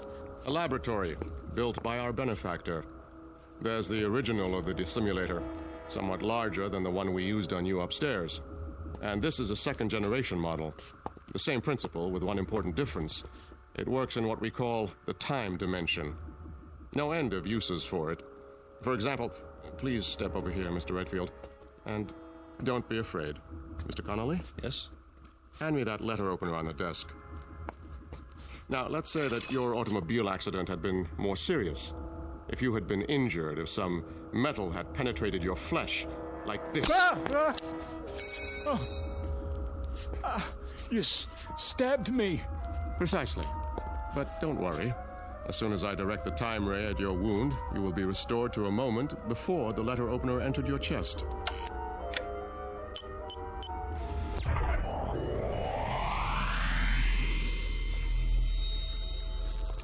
My skin. I can feel it closing up. This is fantastic. Isn't it? Even the fabric of your shirt. Now, let me see. This console is a duplicating machine, but not like others you've seen. Here, for example, on this card is a description of the atomic structure of a ham sandwich on white bread with mustard. One ham sandwich. I believe you said you were hungry? Not anymore, Mr. Dorn. Out there on the road, what did I run into? In the car. I'm sorry about that, but we had to stop you. It was an energy field, a wall of loosely packed atoms, so to speak. Purely an emergency measure. Now, behind this wall panel with the cards is a folder containing the sacred papers, the original equations from which everything you see came about, in case you still doubt that they exist. Do you know what you've got here? I believe so. And you mean to say you don't intend to share it with the world? Oh, good heavens, no. I've already explained why. The world isn't ready. But Peaceful Valley is? We have no wars here, no crime, no violence, no greed. Unlike your world, ours is a place of peace. We use the power for good, not evil. And what makes you so sure the rest of us wouldn't do the same? Come now, Mr. Redfield. The history of civilization is written in blood. Because people wanted things. With this power, they would destroy the universe. They are children. But that one machine, it could stop sickness and suffering. It could cure disease. And you let people... Haven't you any conscience? Yes. That is why we cannot release the equations. The same power to heal the sick could be used to kill the innocent. It could mean the end of the world. I don't believe that. Think, Mr. Redfield. What did you do with Professor Einstein's primitive equation E = mc squared? It could have been used to make the waters flow in the deserts to feed the starving millions, was it? No. It was used to destroy countless lives with a bomb. So you're just going to sit on your secrets, use them for making ham sandwiches. Ham sandwiches are a bit better than total destruction, wouldn't you say? Let's get on with it. He knows too much. We have to eliminate him. You hypocrites. You talk about us, but when you want someone out of the way, what do? You eliminate him. Be quiet. No, he has a point, Mr. Evans. That is what I've been pondering. If we kill this man, then in what way do we differ from the outsiders? It's the only solution. Thank you, Adolf Hitler. Oh dear. We didn't anticipate this, did we, gentlemen? It is the law. Not necessarily. The law says, let him who discovers the secret be eliminated. It doesn't say killed. You can be eliminated one of two ways, Mr. Redfield. Through death or through assimilation. The choice is yours. Will you die or will you join us? You mean live here the rest of my life? Exactly. Become one of us. It won't be unpleasant, you know. We'll give you a nice house, built to your specifications. Time to write that novel. Nothing or everything, huh? Well, which shall it be? What do you think? In that case, welcome to Peaceful Valley.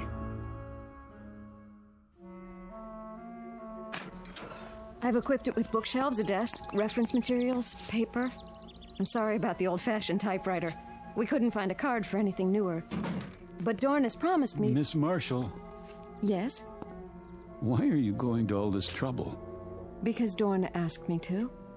Is that the only reason? I suppose I'd like you to know that I'm not really unfriendly. I'm not. In fact, I think we could be very good friends. Mr. Redfield. Yes? May I ask you a question? I wish you would. Do you play chess?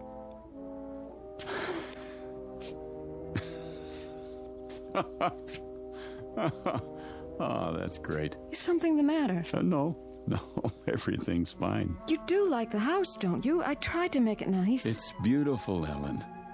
But I'm afraid you wasted your time. Why? Because I won't be here very long. As long as you think that way, you'll have no choice. Dorn won't trust you. He's trusting me now, isn't he? Is he? Hello?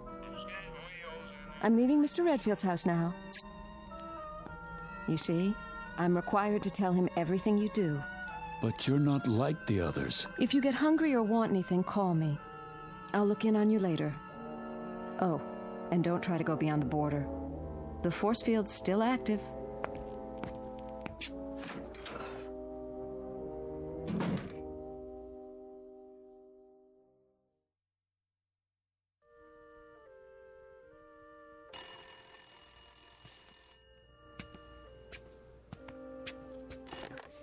Yes? Mr. Redfield, on your call to Albuquerque, The circuits are still busy. Easy, Rowdy. Hello?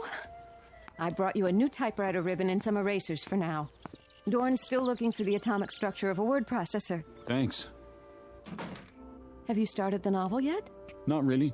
I find it hard to concentrate in prison. I don't understand. You ought to. You've got the same problem. I can leave anytime I want to. Then why don't you? Why should I? What could the outside world offer that we don't have? That isn't the point. It's what you could offer the outside world. Right now, at this very moment, millions of people are starving. You could feed them. They're suffering. You could make them well. But you don't care. Let them starve. Let the children die because their mothers can't give them enough milk as long as you're happy. Philip, those things, are they really happening? All over the world. Every minute of the day and night. What would you do? A terrible thing. I'd get those papers, and I'd give them to the world. You mean you'd steal them and run away?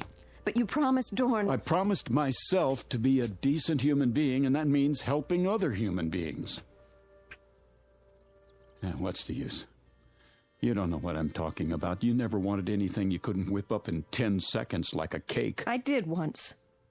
When you were going to leave Peaceful Valley. I've thought about you since then, Philip. Even asleep, I've thought about you, and it hurts. I don't know why, but it hurts. We have machines for so many things, but I can't stop this feeling. There's an equation that might help. 1 + 1 = 1. Don't people fall in love here? I don't know. But now, Philip, I want us to be together. I could want that too, in a real world. But as long as I'm in Peaceful Valley, I'm going to want just one thing. Out. All I know is I want to be with you. Then help me. If I do, will you take me? I promise. I'll be back. Wait for me outside.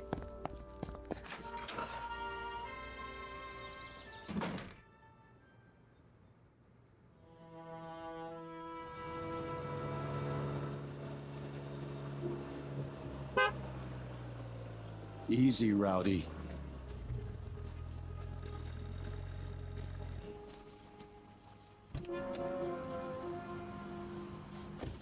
My car. You got it fixed. Dorn always keeps his word. What about the force field?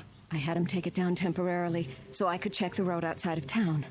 We only have a few minutes. Then let's go. There's just one stop I have to make. Come on, Rowdy.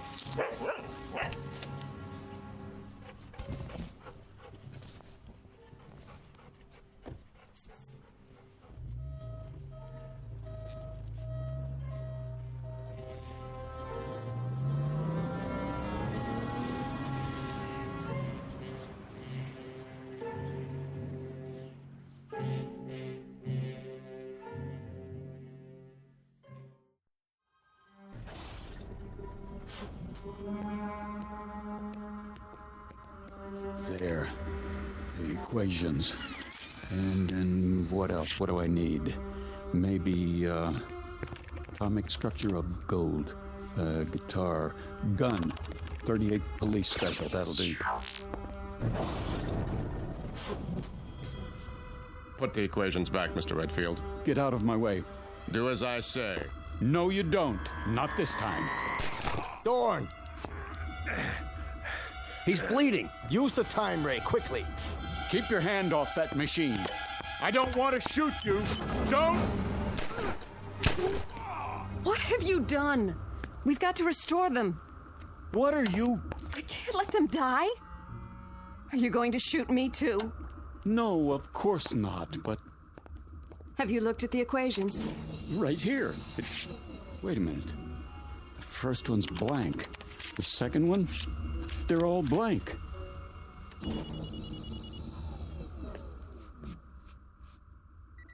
You tricked me.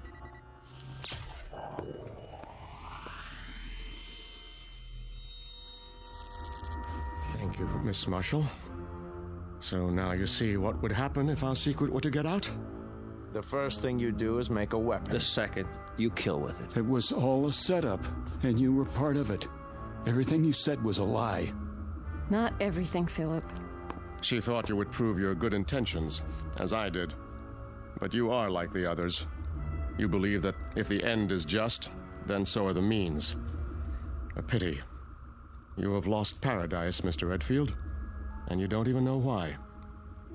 Gentlemen, the machine.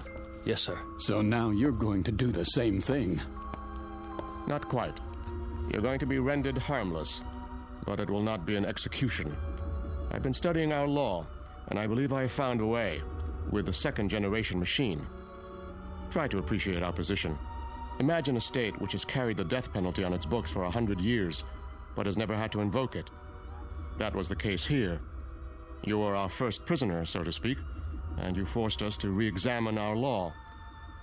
Adjust the time ray, Mr. Evans. Goodbye, Mr. Redfield. I was becoming fond of you.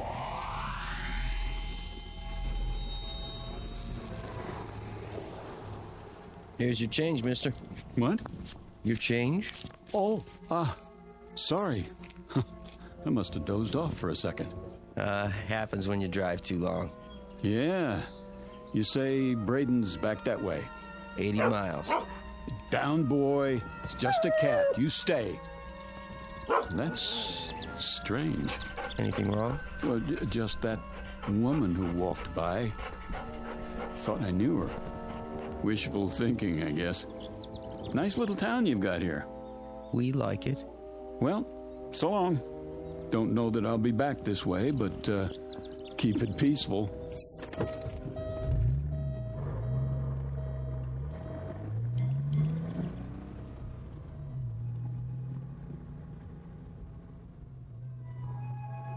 You've seen them. Little towns in the middle of nowhere, tucked safely away from the main road. Ever really thought about them? About the people there? What they do and why they stay? The next time you're tempted to take a shortcut, think twice. Because what happens there might change you and the world in more ways than you can imagine.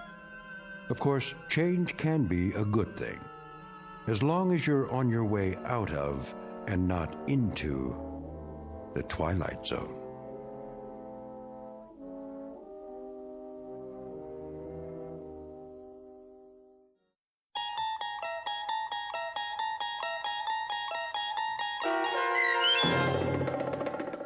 Valley of the Shadow, starring Chelsea Ross with Stacy Keach as your narrator, was adapted for radio by Dennis Etchison and written for The Twilight Zone by Charles Beaumont.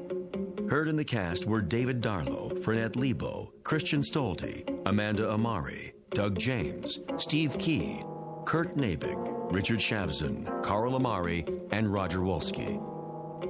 To learn more about the Twilight Zone radio dramas and to obtain audio cassettes and CDs of these programs, visit our website at twilightzoneradio.com. The producers of The Twilight Zone wish to thank CBS Enterprises, Carol Serling, Dennis Etchison, Claire Simon Casting, Terry Jennings, XM Satellite Radio, Sirius Satellite Radio, our sponsors and our radio affiliates for helping make this series possible. This copyrighted radio series is produced and directed by Carl Amari for Falcon Picture Group. Audio editing, sound design, Foley effects, and mix for the Twilight Zone radio dramas are by Cerny American creatives Craig Lee, Michael Slaybach, Bob Benson, and Jason Rizzo. To learn more about the Twilight Zone radio dramas and to contact us, visit our official website at twilightzoneradio.com. Doug James speaking.